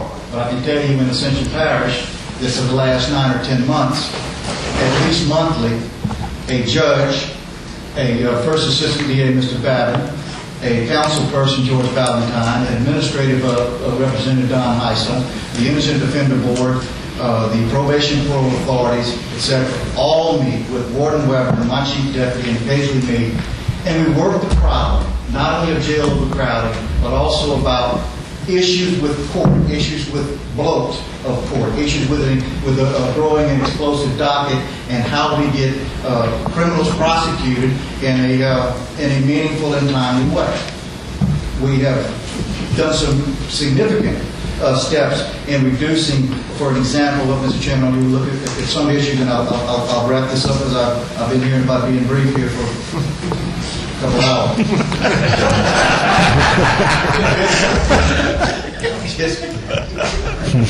Well, one of the things that we have reduced the numbers of our probation and parole people in the jail. That's one of the problems that we have, and it really, it's kind of like when you sit down with all of these disciplines and you want to blame fingers and point fingers and whatever, you know, let's find out that everybody is a part, not only of the problem, but clearly part of the solution. So we have done that. We have increased through the support and encouragement of not only D.A. Fulton, but particularly First Assistant Ricky Babin, that we've increased trial activity in Ascension Parish. In fact, we've doubled thus far this year last year's trial activity. So we couldn't be more pleased with that aspect of it. Second recommendation we made was to create a pretrial release program. You know, and George was instrumental in this as well, is that we hired two people. I hired them, but we did it with the federal inmate population, that we kind of did a country deal where we said, okay, let's set aside some bed space, get some revenue from per diem, and let's hire these two people, consistent with the JCI model. And the third thing he said was recognize the inevitability of jail expansion. It's coming. So what I wanted to do was share that with you, and maybe briefly, Mr. Chairman, I picked Livingston, St. Tammany, and Ascension. And we're going to use census numbers that were given to me by Warden Weber, but I will tell you that we're calling for Ascension being 90,501. I think we all could agree that that's at least a conservative estimate. And we took their population and the number of jail beds available in those three parishes. Why those three? That's the three fastest growing parishes in the state of Louisiana. Livingston Parish, with the new jail addition, they'll have one jail bed to 181 citizens. St. Tammany Parish, with 1,007 jail beds, would have one jail bed to a citizen population ratio of 219. In Ascension Parish, with our 264 beds, we have a parish population, at least for this reference, of 90,501, and we have a 1 to 343 ratio. And certainly if we use a 95 or maybe the 100,000 person benchmark, which I think is more likely, then certainly that would go up even more. So if you want to use that as one reference, Mr. Chairman, to the compelling need, that's one. The other compelling need is, I know that jail,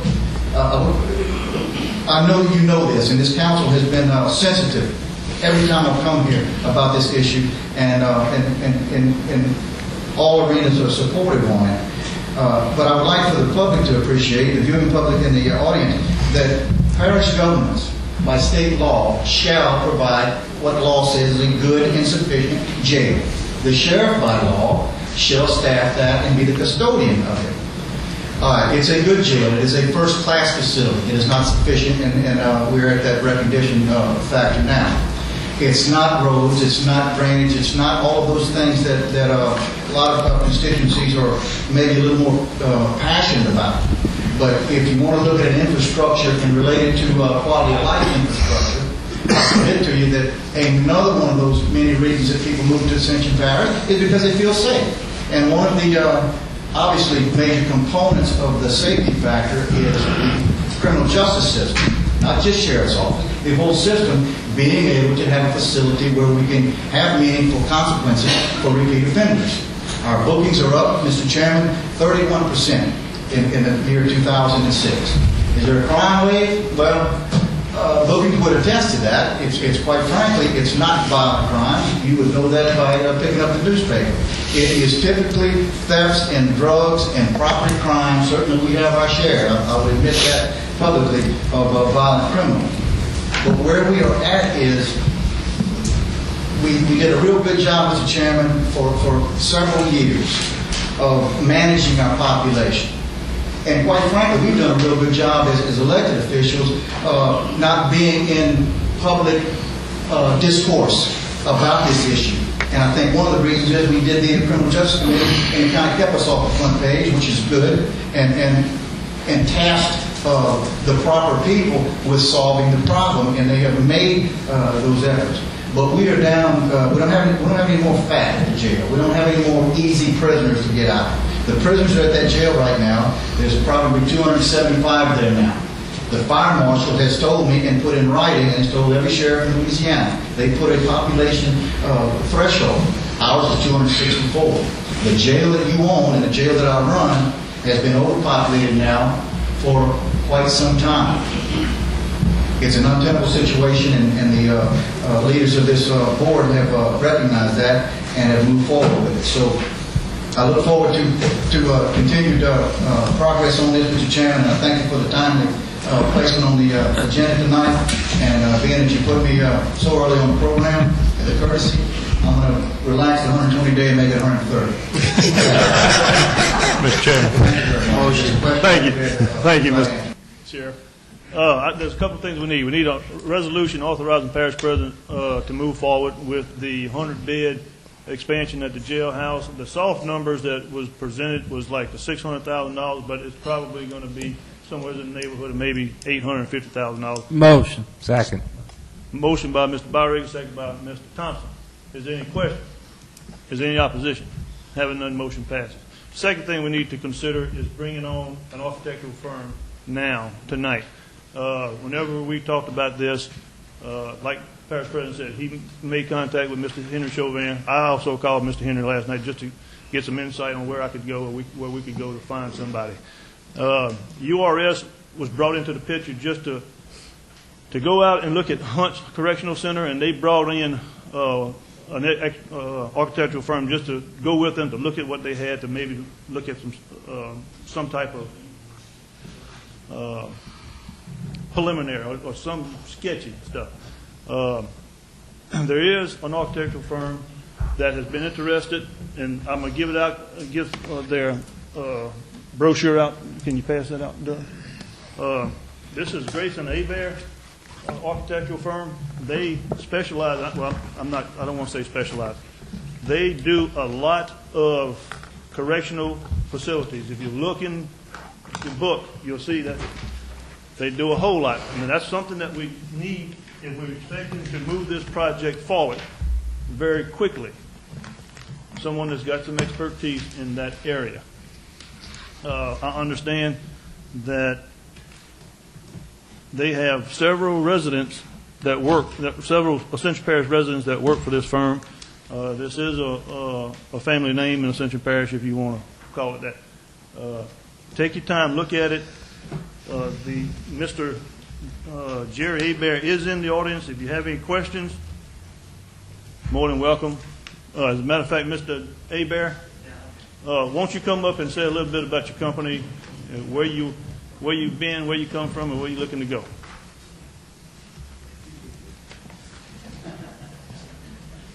Yeah, how you doing? Jerry Hebert with Grayson Hebert Architects. I'm actually the principal and runs the firm.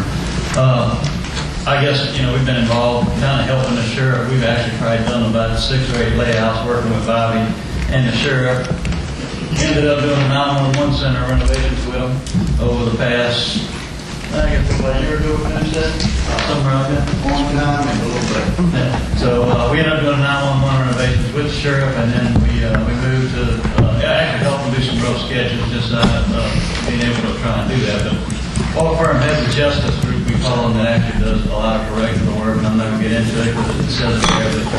But we are doing this in the big jail. We're recently completed Mosier's facility, Shreveport facility, Webster's facility.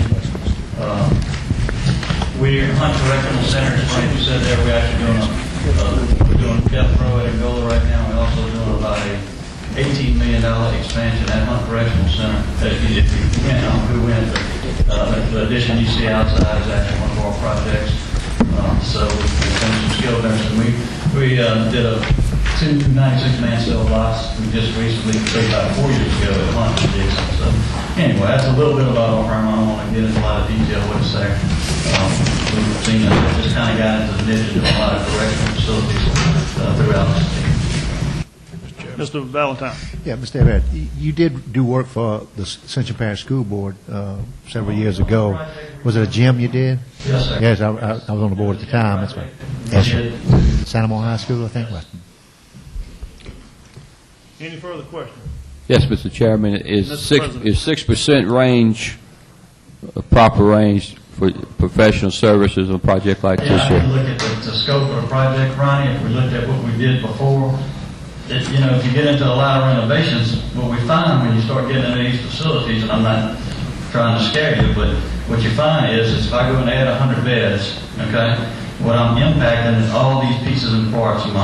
My medical, my visitation goes up.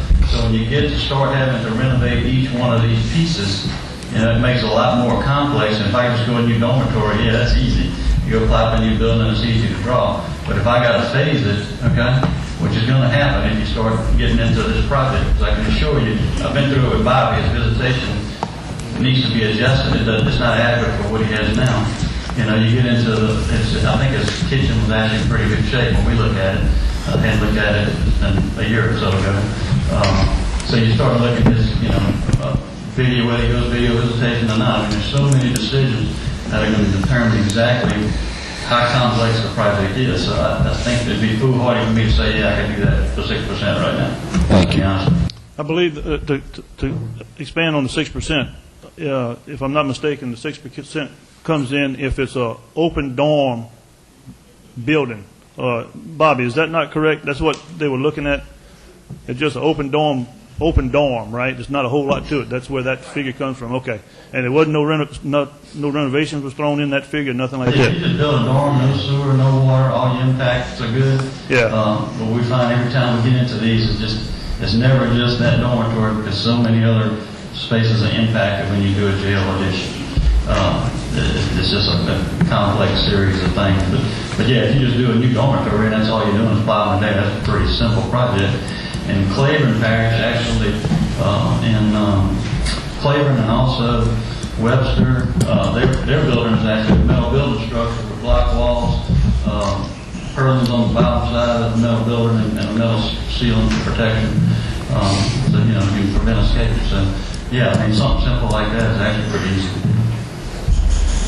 But if you get into all the little parts and pieces, and I don't know, Bobby, where the scope of the projects will end up at the end, but that's where you get into the complexities of having to deal with all those parts. Okay. Any other questions? Anyone else has any questions? Mr. Chairman, I'll entertain the motion to accept Grace and Hebert. I'll Second. Motion by Mr. Dempsey Lambert, second by Mr. Kent Shake Snyder. Is there any question? Is there any opposition? Having none, motion passes. Mr. Hebert, you did hear our time frame. Yes, sir. Okay. Thank you. Thank you. Appreciate the opportunity. All right. Mr. Valentine. Chairman, does Mr. Hebert have a contract with us now? Are we going to have to sign that? If I could, Mr. Chairman, I met with purchasing this afternoon, and we're going to have to do all that. Okay. Get that set up, and so we're going to just do it as fast as we can. Now, I guess the question we have, without knowing the cost here, and to do a budget amendment, we're going to have to put a number in there to cover architectural fees as well as construction costs, ladies and gentlemen. So we'll try to give you something in a budget amendment format for the meeting 2 weeks from tonight, as close as we can estimate these costs to be, but understand we won't have an exact number probably. We can maybe have those by finance. Finance is the next meeting. Do we need to have that? Administration working as best they can. We'll try to get it to you for Finance Thursday, but Yeah, that's fine. All That's right. all. you got that, Mr. Amanda? I've got another agenda change that I missed at the beginning of the meeting. Apologize for that. But on agenda item number 12 under strategic planning, A, this appeal TV presentation that was supposed to be an individual agenda item. I'm going to want to move that to agenda item 19A under Todd Lambert.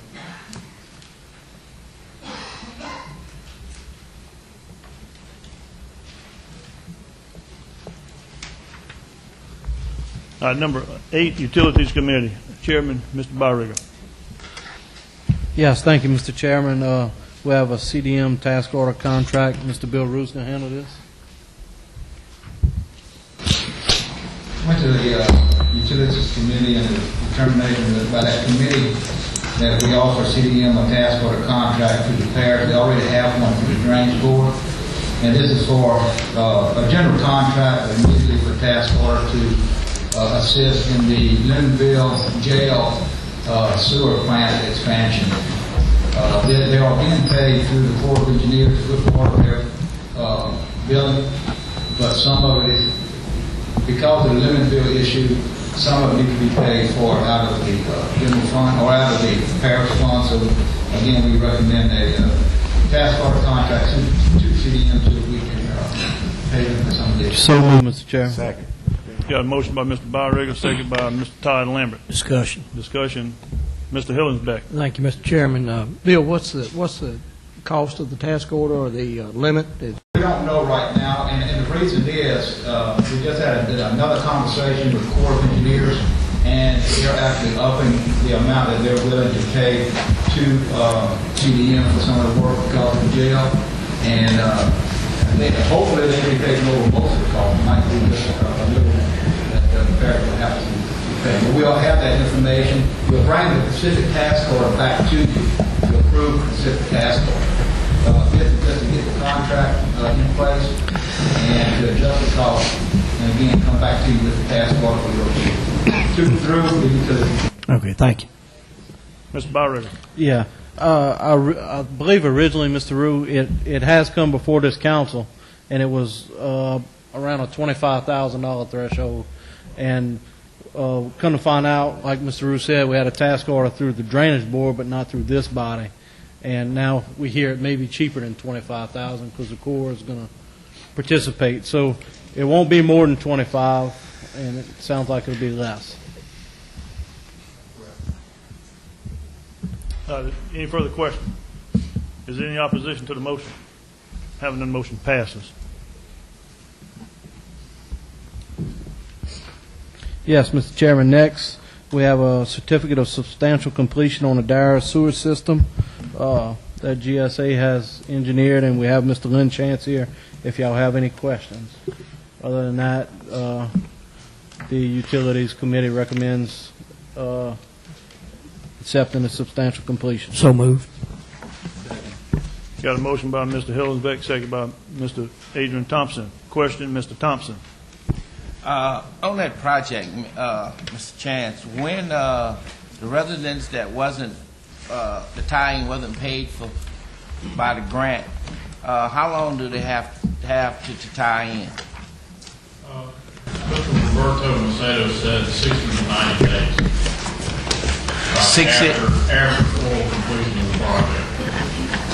In other words, after final acceptance, they would have 60 to 90 days to tie in. Now, Barry Smiley is already working with those people to get them tied in, and some of them have already tied in. Thank you. Anyone else? Mr. Chance, talk to me, explain to me about the manway that sunk, the manhole that has sunken. What's the details in that? That had some sediment in it. We looked at that manhole along with Mr. Smiley, and part of the reason was there was some debris still left in the sewer. We had the contractor go back and clean that out, and the amount of settlement was on the order of an inch, which was acceptable to the parish, and that was one manhole out of almost 40 manholes that had a minor problem in it. Okay. Totally acceptable.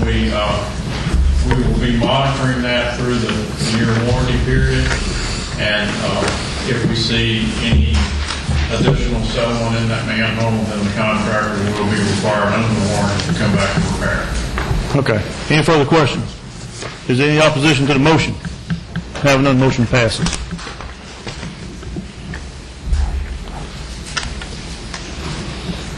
That's all you have, Mr. Barriga? Yes, I'm sorry, Mr. Chairman. That's the end of the report. Number 9, Personnel Committee, Chairman, Mr. Valentine. Chairman Savoy, we do have about the pay ranges, but we have not finished that in committee. There were some job descriptions, and I see Mr. Roy Cass is not here tonight, but I will would like to call a personnel meeting, committee meeting for Wednesday at 5 o'clock on, that'll be July the 12th. There's a planning and zoning meeting that night, but as far as the docket, it looks like it's clear that the room is be clear at the. I'll also probably be getting in contact with the personnel committee. There will be some interviews that we'll need to do for planning and zoning. There's a few spots, and I'll call that next week also. All right, that's thank all. you. Mr. Barriga. Yeah, Mr. Chairman. Mr. Valentine. Yes, sir. I think I remember that we did actually pass this portion of it because this didn't deal with job description. Well, I don't have anything in my packet dealing with it, and I didn't. That's why I passed over it, because I had no information involved in what we were doing. Mr. Rue. Yeah, in fact, this is on here, but it's, I can explain a little bit so you have some background information. It needs to come in the form of an introductory ordinance, this and the other one about the job description, so it'll be coming back to you in that form for the introductory ordinance. But basically what this is about, again, to give you a little background, council members, what we're suggesting to do is to solve some deals of inconsistencies of pay at DPW. Mostly it has to do with our managers and supervisors, and that is to put out our supervisors at a percentage above the highest paid non-exempt person under them, and with a range of 5%, 10% above the highest paid person.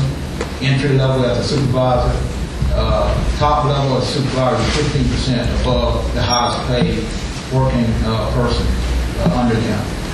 For managers, it'd be the same thing, but it'd be 10% above the highest paid supervisor entry level, and the top level for managers, 15% highest paid supervisor. So that way we ensure that supervision is always above the people that they're supervising. And I think it's fair, it works out well, and that's what we'll do. We'll be coming to you in form.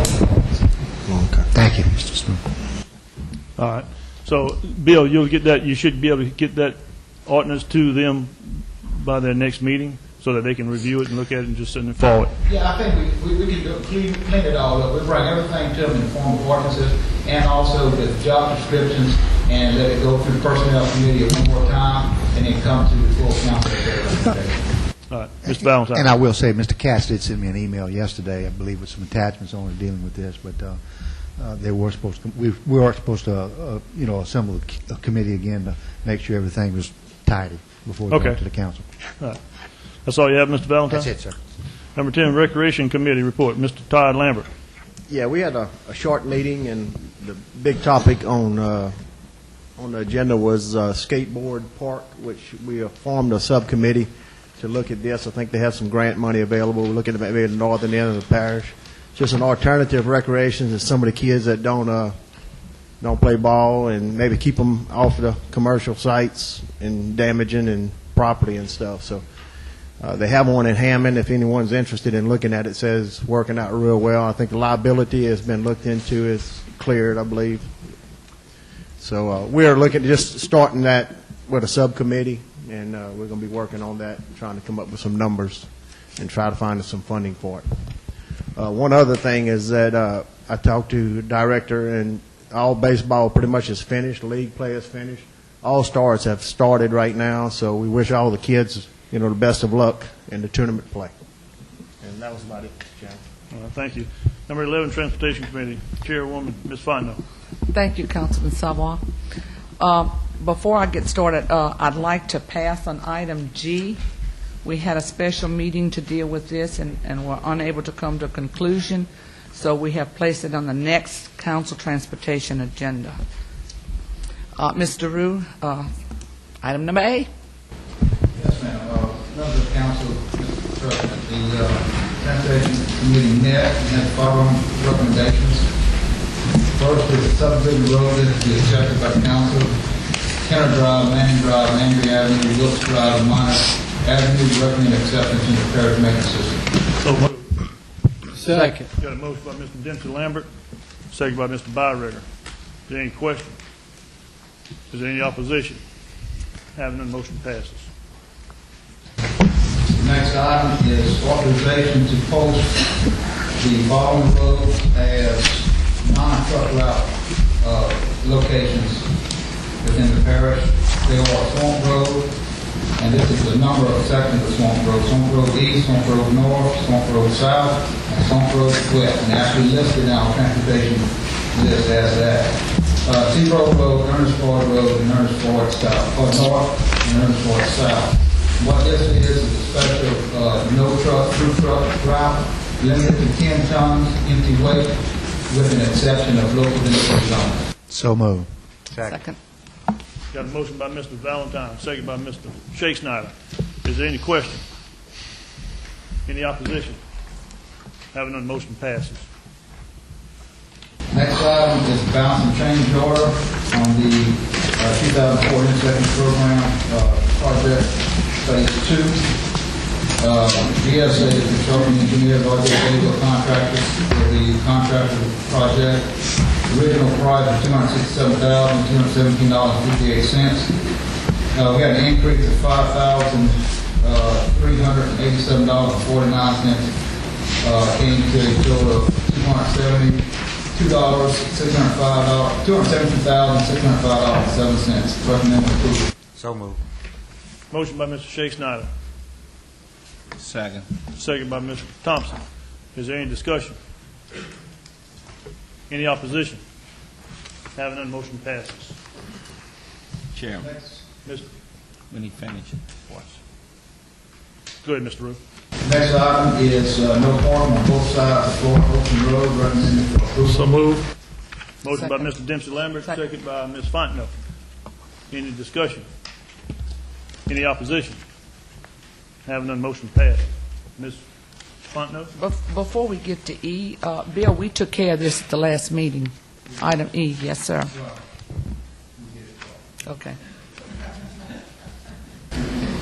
Then next item, recommending issuing a task order to LA Testing and Construction for construction materials testing for the 2005 road program. Recommending approval. Do I hear a motion? Second. I'm sorry, who? So moved. Motion by Mr. Shea Snyder, second by Mr. Todd Lambert. Is there any discussion? Any opposition? Having none, motion passes. Do we double pay? Next item is another balance and change order. Hopeville Estates Road improvements. ESA contractor, Walter Brothers contracting with the road construction company on the project. Original price $392,582. Had an decrease of $38,528.40. Came to a total construction price of $354,052. So moved. So moved. Second. Second. Did you? Yeah. Motion by Mr. Hillenbeck, second by Mr. Thompson. Did I hear that right? You almost got it right. Yes. Mr. Shea Snyder. Is there any questions? Just discussion. Discussion, Mr. Hillenbeck. I'd just like to thank Barber Brothers and GSA. It's good to see $38,000 reduction coming back to the parish that we didn't pay, and also talked to several of the residents in Hopeville Estates, and they're very happy with what the parish has accomplished with the new waste treatment plant and the roads that's been done. They're very happy, very satisfied with the work that was done. Thank you. So I thank both Barber Brothers and GSA. Is there any opposition? Having none, motion passes. That was the item, Councilman Savoy, that was done twice because it was done the last time. Well, I know we did it in committee, but I don't remember. Yes, we did it at the council also. I checked it out this week. I'm not finished with my report yet. I just wanted to say that we heard a lot about the impact fee and about bringing it to the ballot. Council Chairman Savoy tasked the Transportation Committee to do a road list project to accompany the half-cent sales tax. I think that there was a good bit of money spent to do that. URS took the task. We've had several meetings with it. We moved from the Transportation Committee meeting that it be placed on this agenda because there is a timeline for it to go to the ballot. It has not been placed on the agenda. I've been understood that there were two items that were placed on the agenda by Jim Ryan, our consultant, and Malcolm Dugas to move the half-cent sales tax forward, which is what we were tasked to do. That also is not on the agenda. And yet we're talking about bringing up an item that we already failed. We had not failed the half-cent sales tax. Just like everybody else, I'm not for sales tax or any kind of tax. But we were tasked as a committee, because of a parish president's report that we were going to do a half-cent sales tax, and there was no plan in place, we were given the task to do it. I completed that task. We have a road list. It was sent to the council. The council does not have it before them tonight to vote on. So I've done my job. I don't know what can be done now. We have a deadline to get things on the ballot by July the 14th. And we're pressed for time again. We were also, I was also in his presentation tonight, talked about the $70,000 that we did in a study to Duncan Associates and Charles Landry. They gave us reports. I used those reports to make my PowerPoint. No other information was given to me in all the time that we had to do it. So we paid for reports that the parish president said is not good, because since Katrina, we now have a different set of circumstances. Instead, we have circumstances that were brought out that administration brought some new figures, so that killed that. So that's a waste of money if we did all these reports and we didn't get the information to us in time. We were not brought into this impact fee till the last minute, and all I had to make my decisions on was the money we spent on these studies and these reports. And so I just wanted to correct that, since we talked about all the studies that are being wasted, and I wanted to bring that out. I also want to take this opportunity to thank URS for every bit of work and all the many hours, the many committee meetings, the trip to the Capitol, all the time they spent working on this half-cent sales tax at the request of the Transportation Committee. I also want to tell the citizens of Ascension Parish, remember, school is out, our kids are important to us. Help the sheriff and the other law enforcement officers and slow down. I want to remind everybody that the Council Transportation meeting meets the second Tuesday of the month. It will meet on the 11th. at 6:30 p.m. or immediately after the Utility Committee. Thank you. Mr. Thompson. Yes, Mr. Rue, I have a question. Where are we at on the road widening projects, right away on Worthy Road and the Joseph area? They're still trying to get some right away. Where are we on those two roads? And Roddy Road? Joseph area, IMCO mobilized on some utility relocation of that road. We have one parcel of land that we're getting near the end of the right-of-way issue on it, but it's not holding up the project. The main thing now is utility relocation. We also have a new set of plans and ideas on intersection improvement of 933 and Joseph Area Road 931. We make significant improvements to that intersection due to the school and difficult access to the school and afternoon.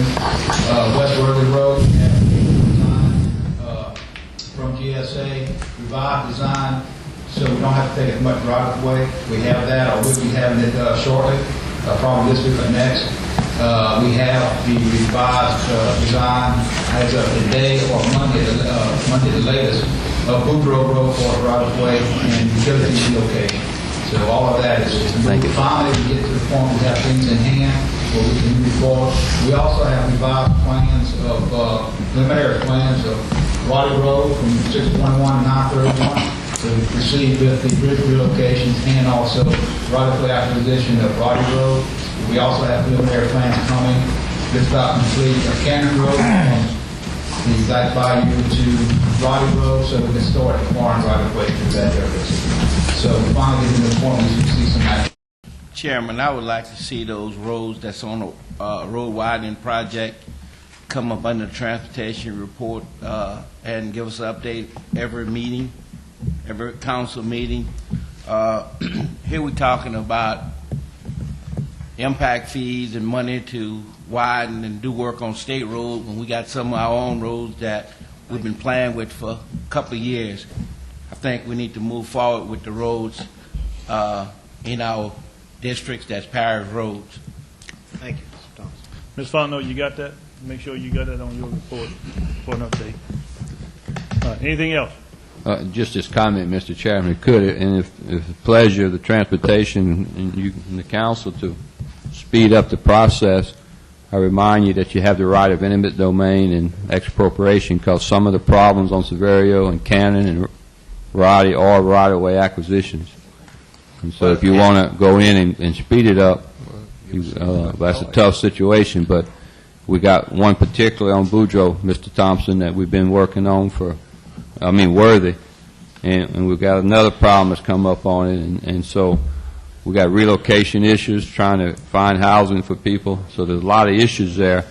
If the council wants to exercise your authority in the charter to expropriate property, that would probably move the process a little quicker in the court. Mr. Babin have to guide us in that direction, but we have some right-of-way issues on all these projects that Mr. Roof just reported on, and we're talking to attorneys. We finally got Demco on Joseph Ario the other day to agree to go relocate their utilities at a cost to the parish of about $280,000, as I recall. And that's been for months now trying to get that resolved on these projects. So Whatever it takes. We did Boudreaux Road, the good side of Boudreaux Road, the side that we had the lawsuit on when somebody got killed. It's still sitting there. Well, the parish president doesn't have expropriation authority. You guys do as a governing authority, so you have to let us know what you want to do in that regard to speed up the process. Give us a report. Put that on the next agenda, please. Expropriation. Thank you. Anyone else? Mr. Savoy. Mr. Valentine. I respectfully say that it needs to come as a recommendation from administration, though, because that's not our task to go out there and find what lands needs to be expropriated. I think what Mr. Thompson is saying is we need those reports to see what land is holding us up. So I think that's your charge, Parish President, to bring that to us. And we'd appreciate that in the Transportation Committee. Number 12, strategic planning. Mr. Shake Snyder. Thank you, Mr. Chairman. In strategic planning, we've progressed on. We've been dealing with adjudicated properties. and we progressed to the point where administration has made a recommendation for a lawyer and an appraiser, and we've recommended that that go to finance now to finish up so that we can move forward with adjudicated properties. They're dealing with financial considerations about just how much they would task people. So it was recommended to send that there for final approval so administration can move forward. We also have, in next month's meeting on the 24th, the parish-wide drainage ordinance, which is very important, and so we'll be discussing that, and we have tasked ourselves to vote on it at that point in time, and it is, these things have been kicked around a while, so this is something that is very important for the parish, and with all the drainage problems we've been having, now we're going to try to address that with a new drainage ordinance. And also with tremendous amount of subdivision development, we've administration, council, and legal, and our engineers have gotten together along with some developers and came up with new subdivision regulations, of which have been very stringent and very important to the people in the parish, and we're going to vote on that at the next meeting. So we invite everybody with any input to come to the meeting and participate and so we can move this parish forward. Thank you. And number 13, Finance Committee, Vice Chairman, Mr. Valentine. I have nothing to report on the Finance. Finance Committee meeting will be next Thursday on the 13th, and in the absence of Mr. McConnell, I'll be chairing that, so if you have anything you'd like to put on that agenda, please make sure that it gets to Ms. Patterson, or you can call me. Number 14, acceptance of private road into the parish maintenance system, Airport Industrial Boulevard, Council District 2, legal, Mr. Babin. You're not Mr. Babin. I'm the new legal. We just thought we was in trouble.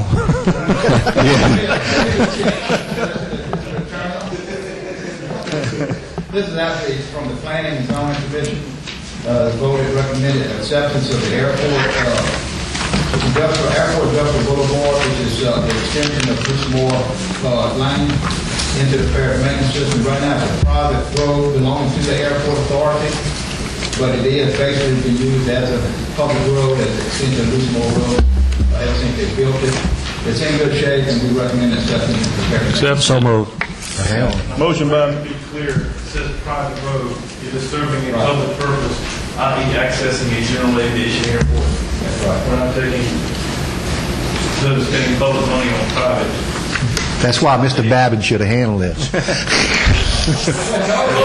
Give him break. It's the first step.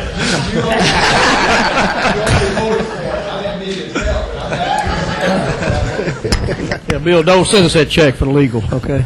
Got a motion by Mr. Shea Snyder, second by Mr. Dempsey Lambert. Is there any question? One question, Mr. President. Bill, now, I see here 20-foot right-of-way for width. What's the servitude?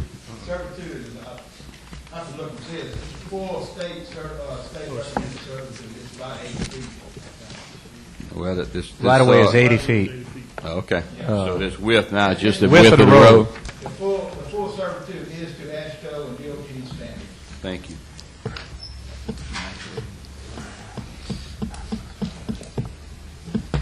Is there any opposition to the motion? Having none, motion passes. Number 15, building condemnation proceedings. The state of Bobby Watts, 11425 Tynese Road, Santa Monica, Louisiana. Mr. Richard Throckmorton, Code Enforcement Officer. We have a home over off Tynese Road that's been abandoned. Bobby Watts is deceased. We have tried to locate her children. We have not been able to do it. We sent it to a curator. At the present time, the house has been vandalized. The house is still in pretty good condition for it being tonight. We just want to try to keep it from being a dangerous home. So our proposal is that we board this home up, cut the grass around, and hopefully in a year or so, maybe someone will claim this home before it becomes a dust day or not be torn down. Question, who's paying the taxes on this property? Well, this is bought by Adair Management, paid the tax on 2 years ago. I think they bought it again this year. So if the children doesn't come next year, this house will go to them. And I can't see us tearing down a good home.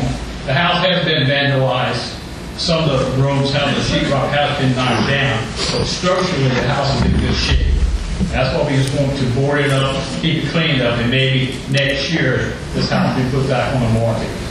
Question, since this company had bought this property, we couldn't send them a letter, and they're boarded up, and that's be part of the... I did send them a letter. I got a response back to them over the phone. They don't own the property. They just have the baseball tax.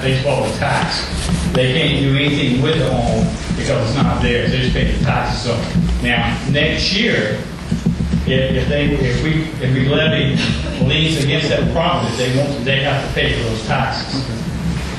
Okay, that's my understanding. And the liens. I understand. I propose that we board this building up and keep it from becoming a dangerous home.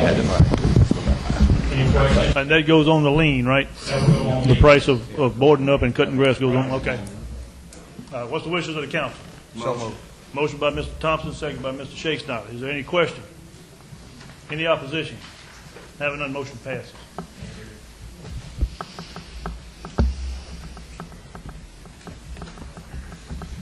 Number 16, Golden J. Robert Distributors renewal of existing contract through 12/31/06 automated fleet fuel system and supply contract.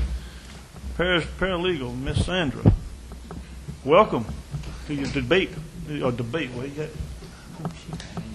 This is a renewal of an existing contract through December. Please step a little closer to the mic.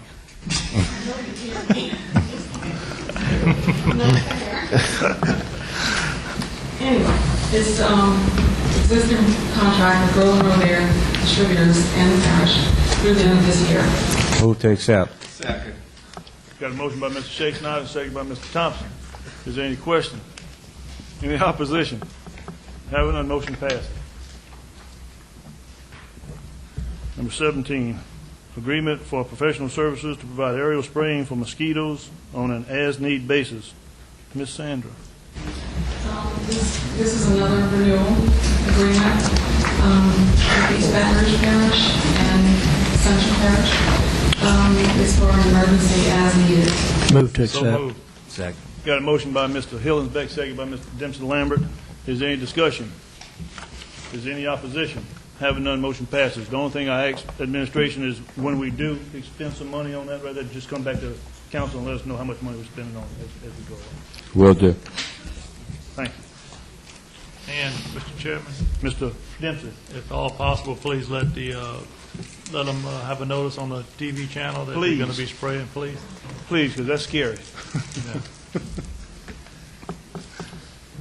Number 18, acceptance of bid, purchasing manager, Ms. Burrell. On June 20th, we accepted bids for riprap.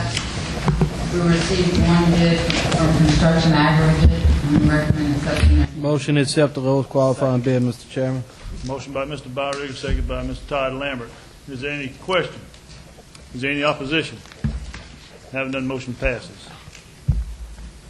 June 12th, we accepted bid for box culverts, concrete box culverts. We received one bid from Chapel Concrete, and we recommend accepting their bid. So moved, Mr. Chairman. Second. Motion by Mr. Todd Lambert, second by Mr. Byrick. Is there any discussion? Is there any opposition? Having done, motion passes. Also, on June 12th, we accepted bid for pavers for the fire district. And so was the lowest bid, and we recommend accepting it. Motion to accept lowest bid, Mr. Chairman. Motion by Mr. Byrick, second by Ms. Fontenot. Is there any discussion? Is there any opposition? Having none, motion passes. Thank you, Ms. Burrell. Number 19, Ascension Parish TV Guidelines. Councilwoman, Ms. Fontenot. Thank you, gentlemen.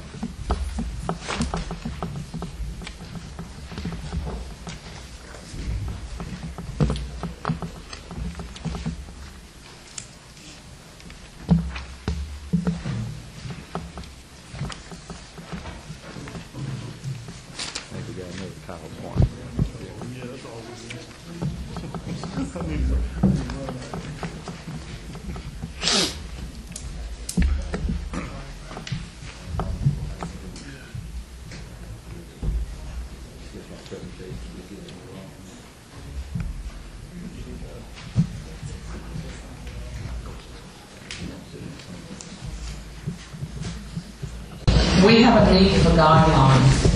In February, there was the veto of a board that we tried to put in place as a council.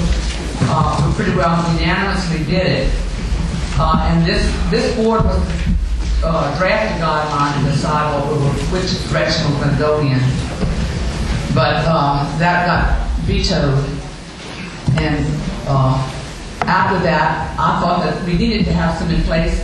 And I talked to our legal attorney, Mr. Babin, and I asked him about it, and he said yes. He said we needed to have some guidelines in place to protect the parish.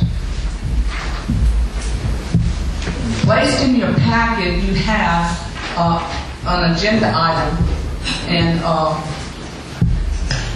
I placed this item on the agenda and requested that a copy of the previously proposed guidelines be given to you for your review. This review item was given out in April after I had sent it to Council Representative Ricky Babin, our legal advisor. I had drafted a good set of guidelines, I felt, from 4 different places around the country off the internet that had similar circumstances. And he reviewed them, and I have a letter that states that he approved them. I sent them to Ms. Suzanne immediately after getting the letter back from legal attorney Babin. I asked her at that time to send them to the parish president and to all the council members and place it on the strategic planning agenda. I went to the strategic planning meeting in April, and it was not on the agenda. So I spoke about it under the new business. Well, I then got a phone call from Ms. Suzanne asking me to fax her the guidelines. I did so the next day. Then sometimes at the end of May, as it got closer to strategic planning time, I called council chairman, strategic chairman, Kent Shakes. Now, my throat is very dry. We need some water up there, guys. It's hot up there. Anyway, I talked to him about it and asked him why it wasn't on the next strategic planning agenda.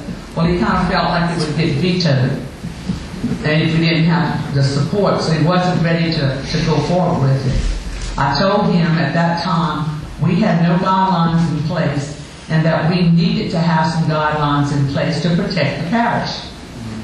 And to go ahead and put it on the strategic planning agenda and deal with it. I did not attend that meeting. I sent it as an open document. Just a document that I had drafted and gotten ready for everybody to look at, for everybody to pick it apart, for everybody to decide what we needed to do. I attended another meeting that night, so I wasn't at the strategic planning meeting. The next day, Chairman Chasnon got a call from Ms. Betty Robert. It seemed that there were some guidelines already in place. Council didn't know about it. Council was never told about it. The administration knew I was working on guidelines. They had it since the mid-April. But nobody said anything. Nobody called me. Nobody asked me. Nobody worked with me. We have a need for guidelines.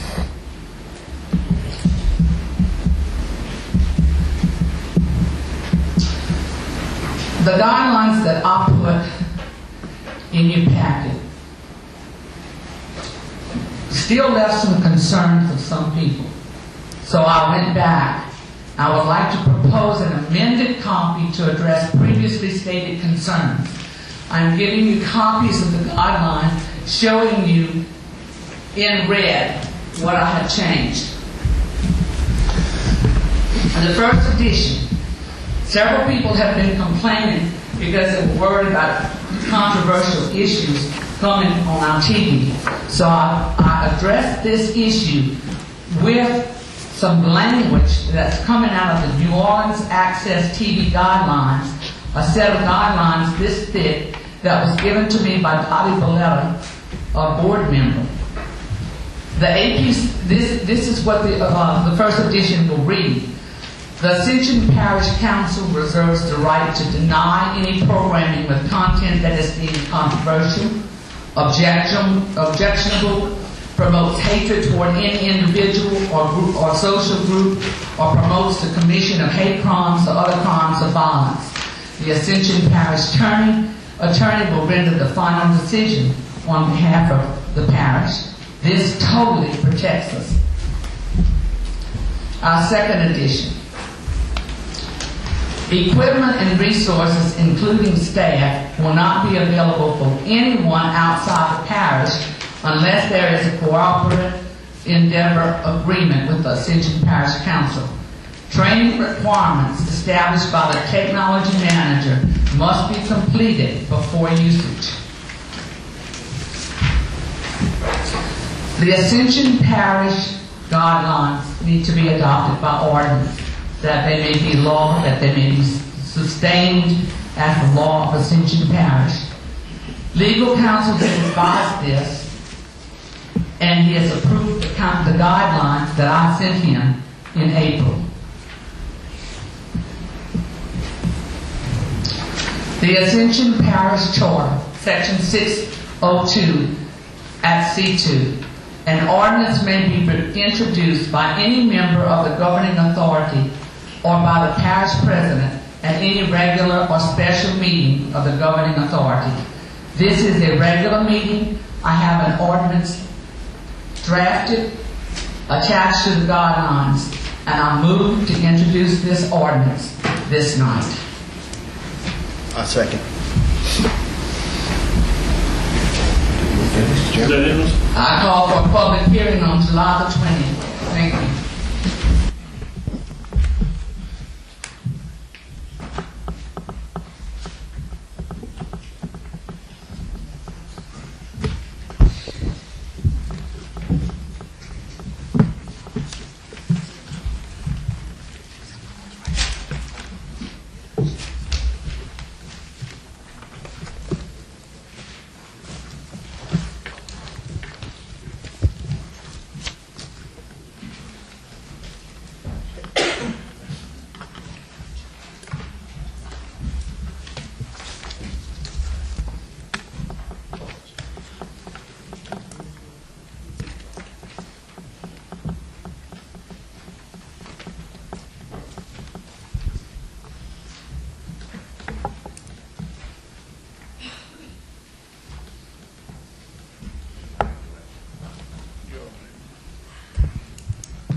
Ms. Fontenot, you offered a motion to introduce this guidelines as an ordinance that everyone has in their packet. Yes, sir. I got a second. Okay. I've got a second by Mr. Todd Lamb.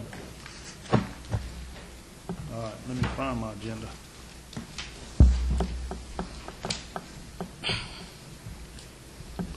Mr. Shakespeare, before we go any further, several meetings back whenever this issue came up, and we ended up holding two versions of policies, one coming from Ms.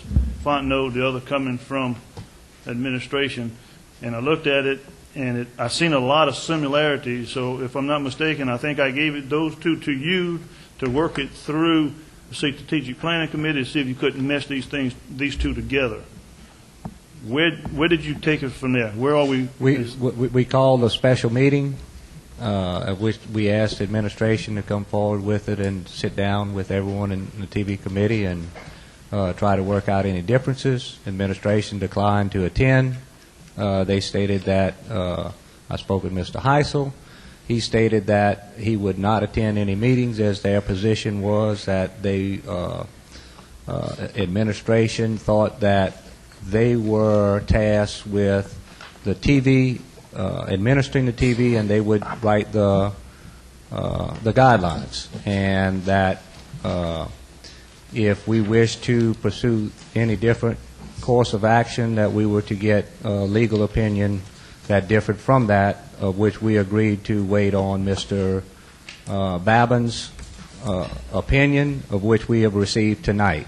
So therefore, there has been, since that time, there has been no meetings that we have had because we have not gotten an opinion until tonight about who is actually responsible for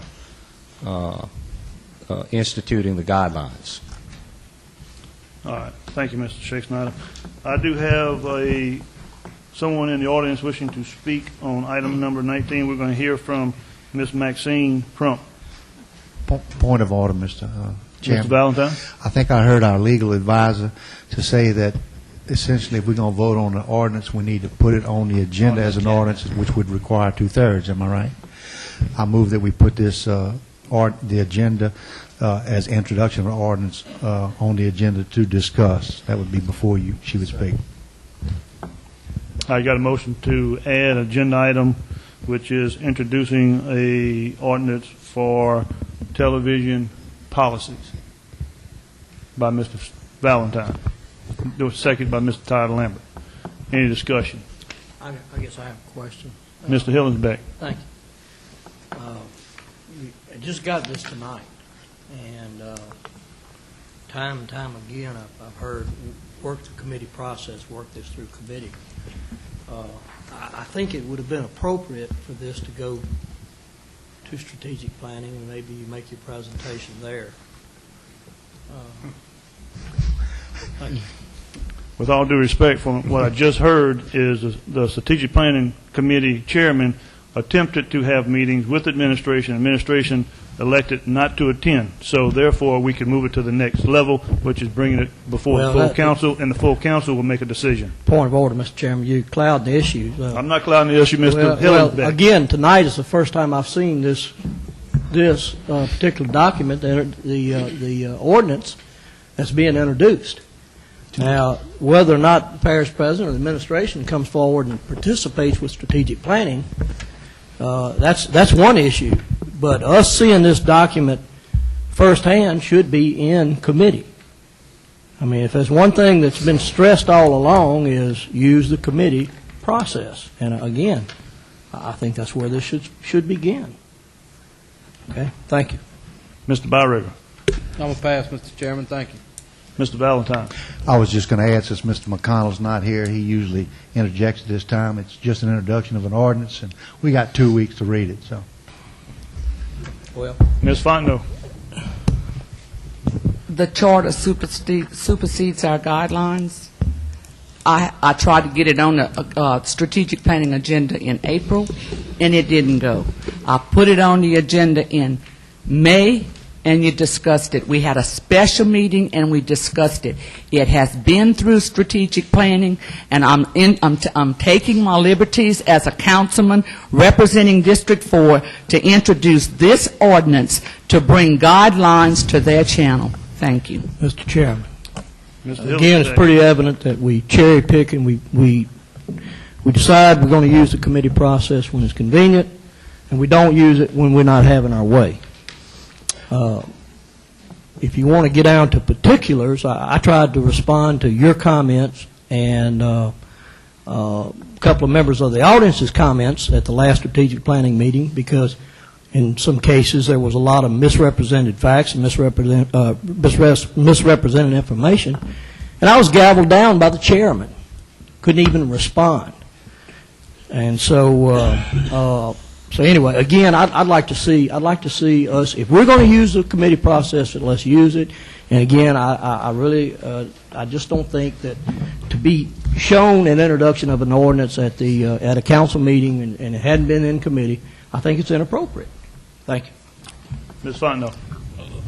Councilman Hillensbeck, you've had plenty of time to read these guidelines. Tonight's first time you dropped No, it on sir. Cheryl. No, sir. Those guidelines have been around. She was instructed in April to give them to everybody, and you were supposed to have them at the strategic planning, and you did have them. The only things different were the 2 amendments that I just placed on the board. But I want to remind you about an incident that happened in this council chamber room when Mr. McConnell said off of the off of the agenda right here about the policy manual that they did, and then he said that he called for a public meeting, which never took place because I went back and took the tape. We went out of order then. So we've set policy on doing this. And the charter says that I can, and I just did. Thank you.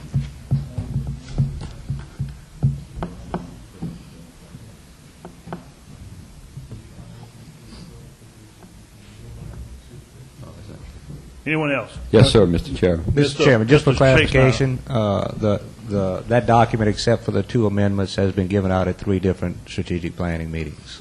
It has been given out. All right. Mr. Barriger. And for clarification, Mr. Chairman, the actual motion is on what was in the packet, not the amendments.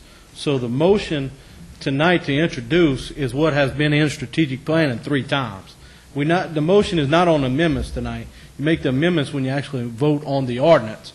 So in reality, we've been 3 times, and now it's at the council meeting for an introduction.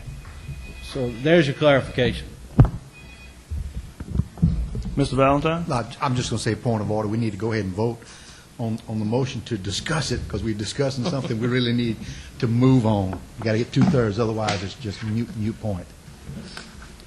Got a motion and second to add an agenda item to the agenda, which is introducing an ordinance for television TV guidelines. Is there any opposition? Having none, motion passes. It becomes an agenda item.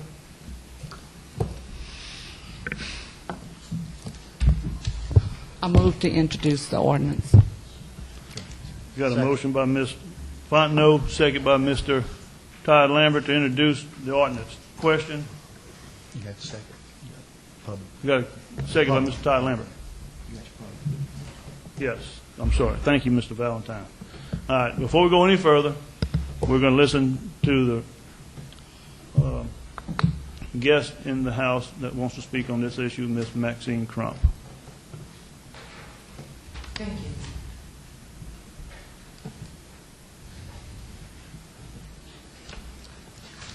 My program is Ascension on the Move, and it's programs on the community.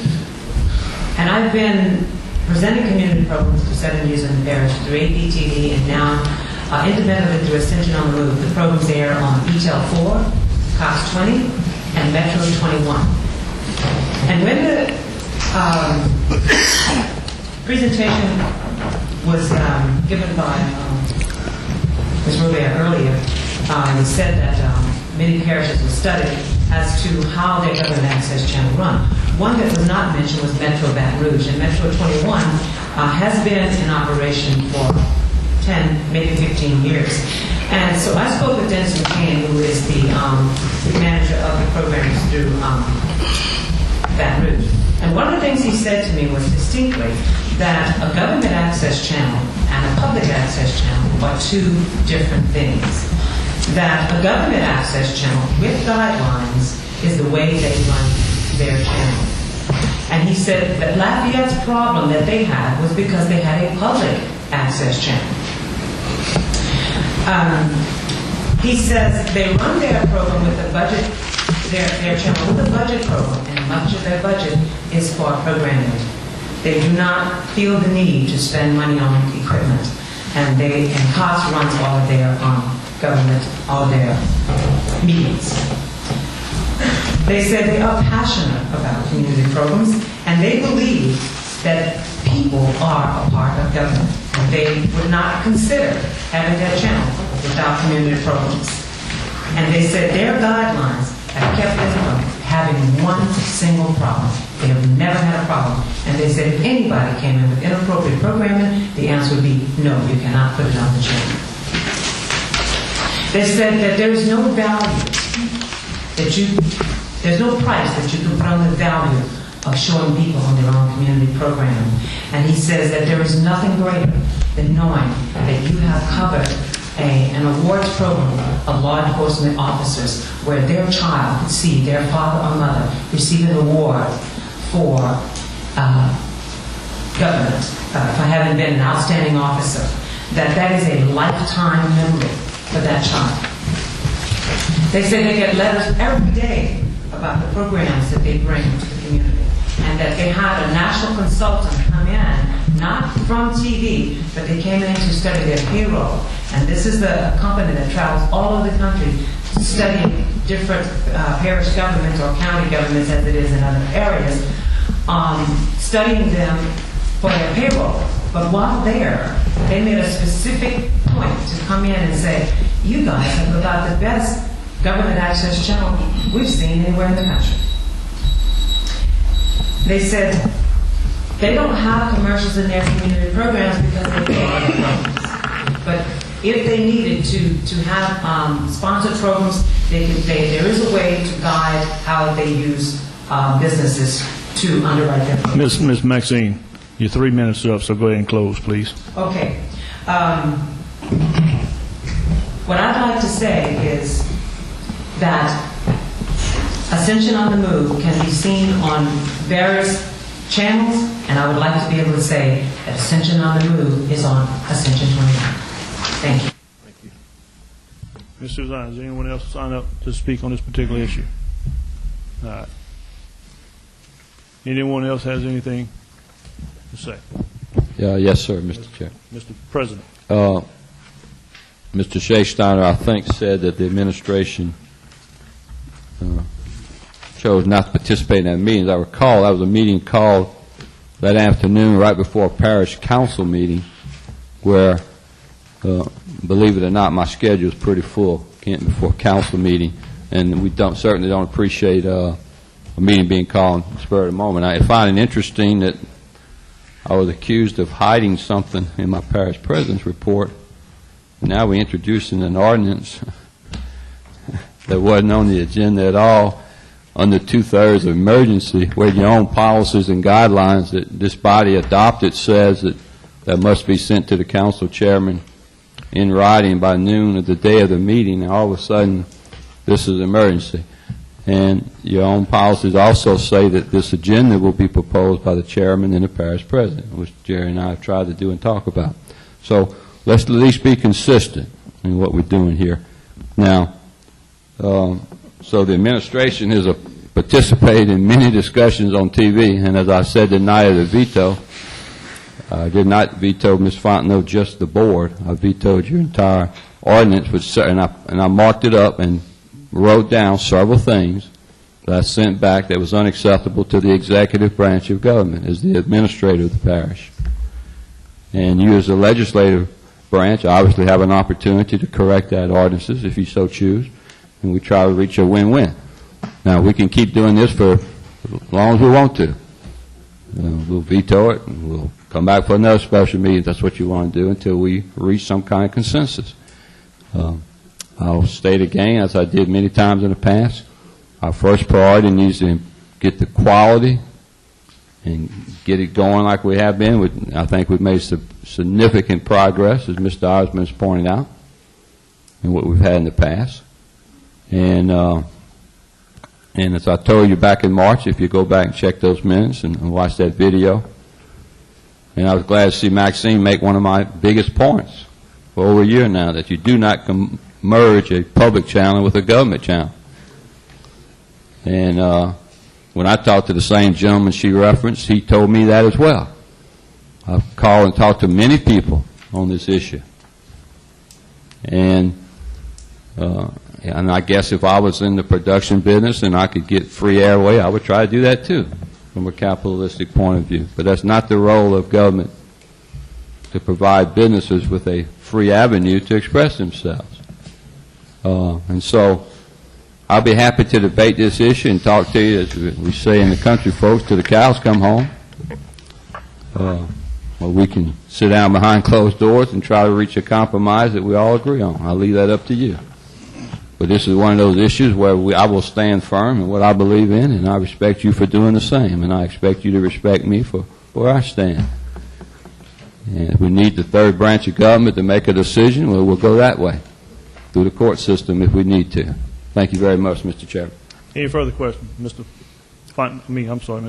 Valentine. Well, I'd like to correct one thing Parish President said, was the fact that in our bylaws do state emergency 2/3, but any agenda item, whether it's emergency or not. Am I right on that, Mr. Babin? can be placed on the agenda, whether it's emergency or not, with a 2/3 vote. Robert Rules of Order. It takes 2/3. It does not have to be an emergency. Right. Thank you. All right, any further discussion? I just got one comment. Mr. Hillensbeck. Right. I believe at the last Strategic Planning Committee meeting, this issue died in committee. There was a motion made to adopt, and my memory serves me correct. I think it died, and so there was no recommendation out of committee on this particular issue. The other comment I want to make is just this past Sunday night, I watched the Jambalaya Festival on the Living Ascension, I believe it's Living Ascension program on Cox Cable. I think it's Channel 4 in Ascension Parish. And for some time now, I've been an advocate of what's going on there. I think if you have a product, and if it's a worthy product, go out and sell sponsorships and put it on Cox, put it on e-tail. They're looking for content. They're looking for content.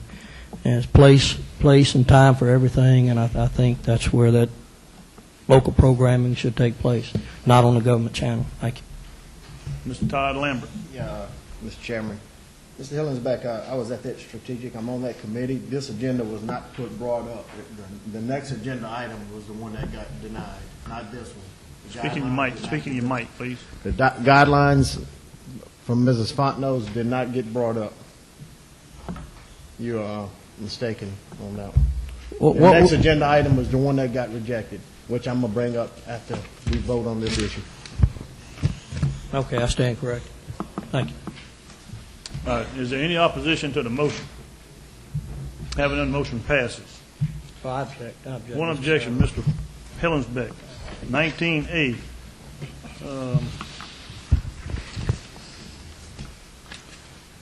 Appeal of TV presentation by Ms. Catherine Goffert.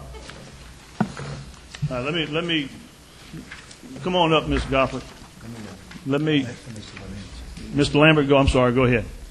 Yeah, before Ms. Catherine comes up, I have a document in front of me that's put out by the administration, and it pretty much states the document was reviewed, edited for content, and revised several times. The final draft was approved by Don and went into effect last week. This is dated May 30th. And in these documents, they got a statement in here. Any dispute regarding the cable casting of a particular program will be resolved by the parish CAO. This decision may be appealed to the parish council, whose decision will be final. And that's what Ms. Catherine was here today to appeal this presentation that she sent to administration and got rejected. Ms. Catherine, you can take the floor now.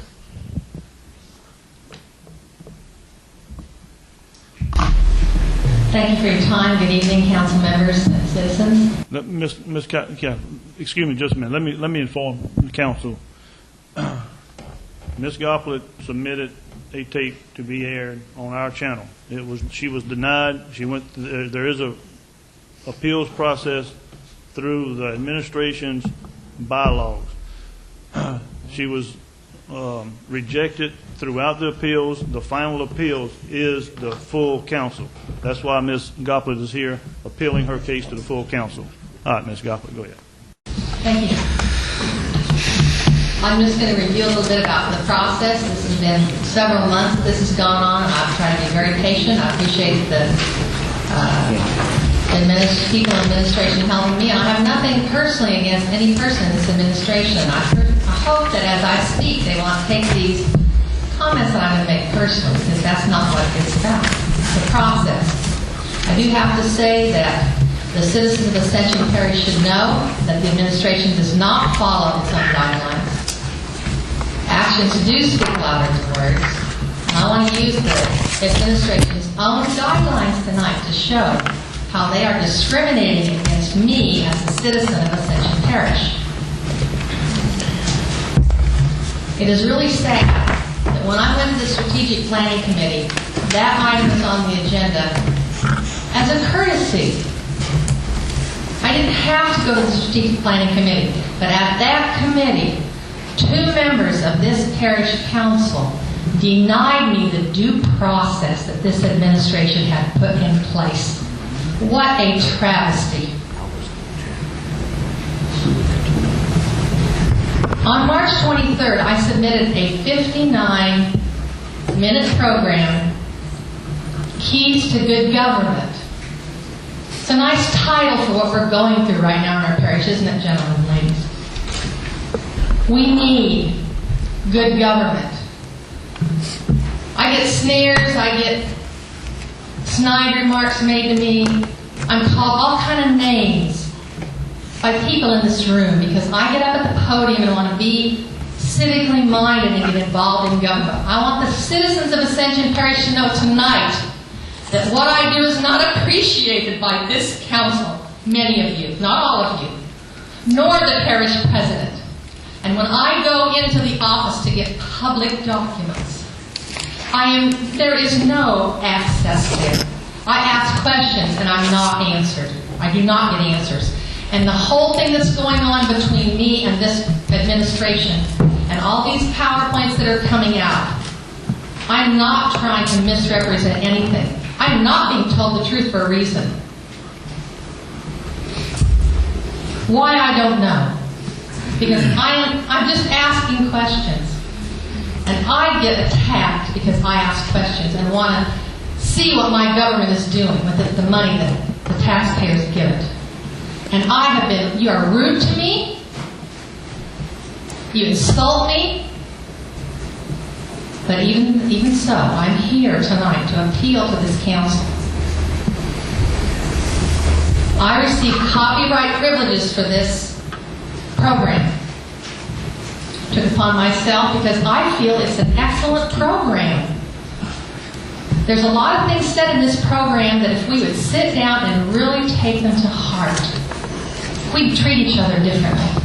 We'd talk to each other differently. This program is quotes from the founding fathers of our nation. It discusses their concept of our republic form of government and the key to its preservation. It is historical, it's informative, and it speaks about the civic duties of all citizens, not just elected officials, normal everyday citizens. Other public access channels in Alabama, California, Florida, Michigan, New York, Pennsylvania, Texas, and Virginia have aired this program and other programs by the same producer, all with positive feedback. Keys to Good Government is high quality. It will add variety to our access channel, which is sorely needed, and it will delight the viewers. In the absence of any established policies, when I presented this program for review, it was quite a lengthy process and very unpredictable. After 10 weeks, I asked the administration for a decision and was informed by the public information officer that this program could not be aired. About this time, a 9-page document of policies for the access channel appeared from the administration. This is when an appeal to the council became an option, and so I made my written request to Chairman Savoie on May 31st. After reviewing these self-approved policies, I believe the administration's decision was discriminatory and contradicts the purpose and the mission statement of the Ascension Access Channel, which, quote, exists to inform and involve citizens in government, civic, and community affairs. These are the words of the document I'm quoting. To stimulate and encourage all people representing Ascension's diverse communities to involve themselves in local government issues and to work to help citizens to get information and participate in local government and the lifestyle of the parish. This is a slap in the face to me, Mr. President, because you do not follow these policies. According to this stated mission, Keys to Good Government is a perfect fit, Channel 21. I believe it will inspire and motivate others besides myself enter into public dialogue, which would be an encouragement to many, and I would hope a breath of fresh air for you. At the June 26th Strategic Planning Committee meeting, President Hughes said that Keys to Good Government was more appropriate for a civics class. Every time a public meeting is aired on Channel 21, the public receives a lesson in civics, not from the pages of a book or a lecture in words, but a lesson from real life. The public information officer who received my request was directed to send this program to the superintendent of schools for review.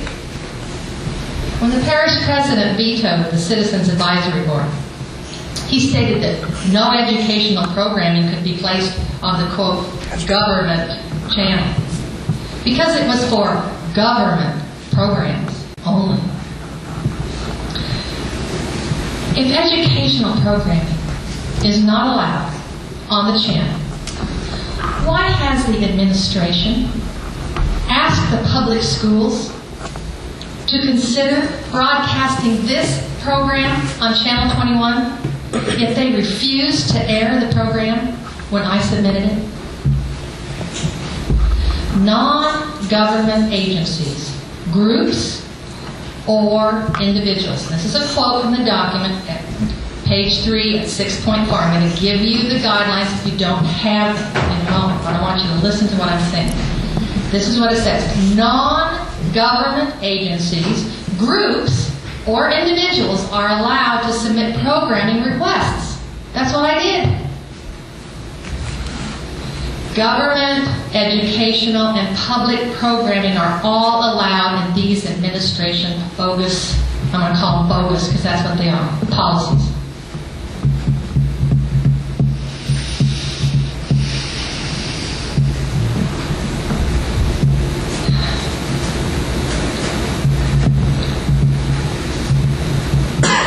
This program complies with all the restrictions. It does not violate any of the don'ts on the list. And I've highlighted in the copy I'll give you. Let me share a few quotes from the program itself. William Penn, the man who established the government of Pennsylvania, said, "Good men will never lack good laws, nor allow bad ones." Noah Webster, soldier in the American Revolution, legislator and educator, said this: "In selecting men for office, let principle be your guide. Regard not the particular sect or denomination of the candidate. Look to his character."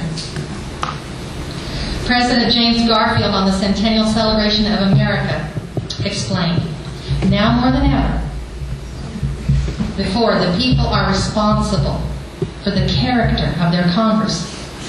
If that body be ignorant, reckless, and corrupt, it is because the people tolerate ignorance, recklessness, and corruption."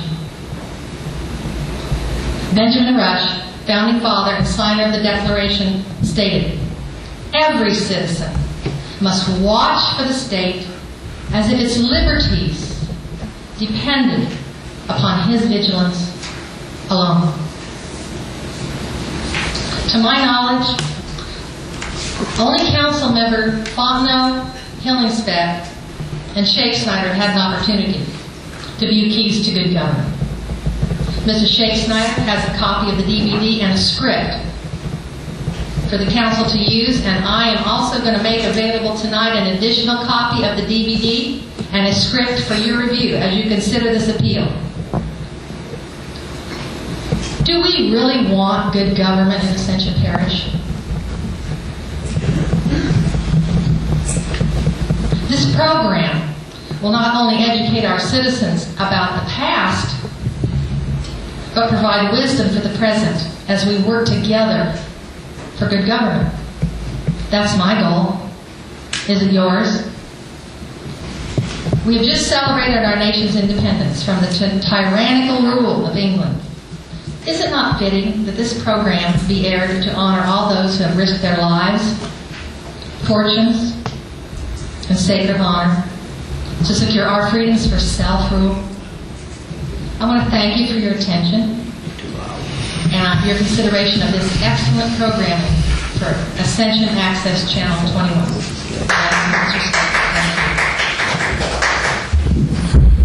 Mr. Todd Lambert. Yeah, Mr. Chairman, I would like all the council that hadn't looked at this tape, we're going to get this tape, and once you look at it, forward it to the next councilman so we can look at it and bring it back up at the next meeting. I'd like to offer that as a motion. I'll second that. Got a motion. To take it under advisement. Correct. Take it under advisement. So that every councilman has a chance to see it. Got a motion by Mr. Todd Lambert, second by Mr. Valentine to take it under advisement so everyone will have opportunity to view the document and bring it back up at the next meeting. Mr. Thompson. Yes, Chairman, I think we need to send a copy to Ricky Babbitt and let him view it also, where he can give us a legal opinion on this. You got that, Mr. Babin? Is there any further discussion? Is there any opposition? Having none, motion passes.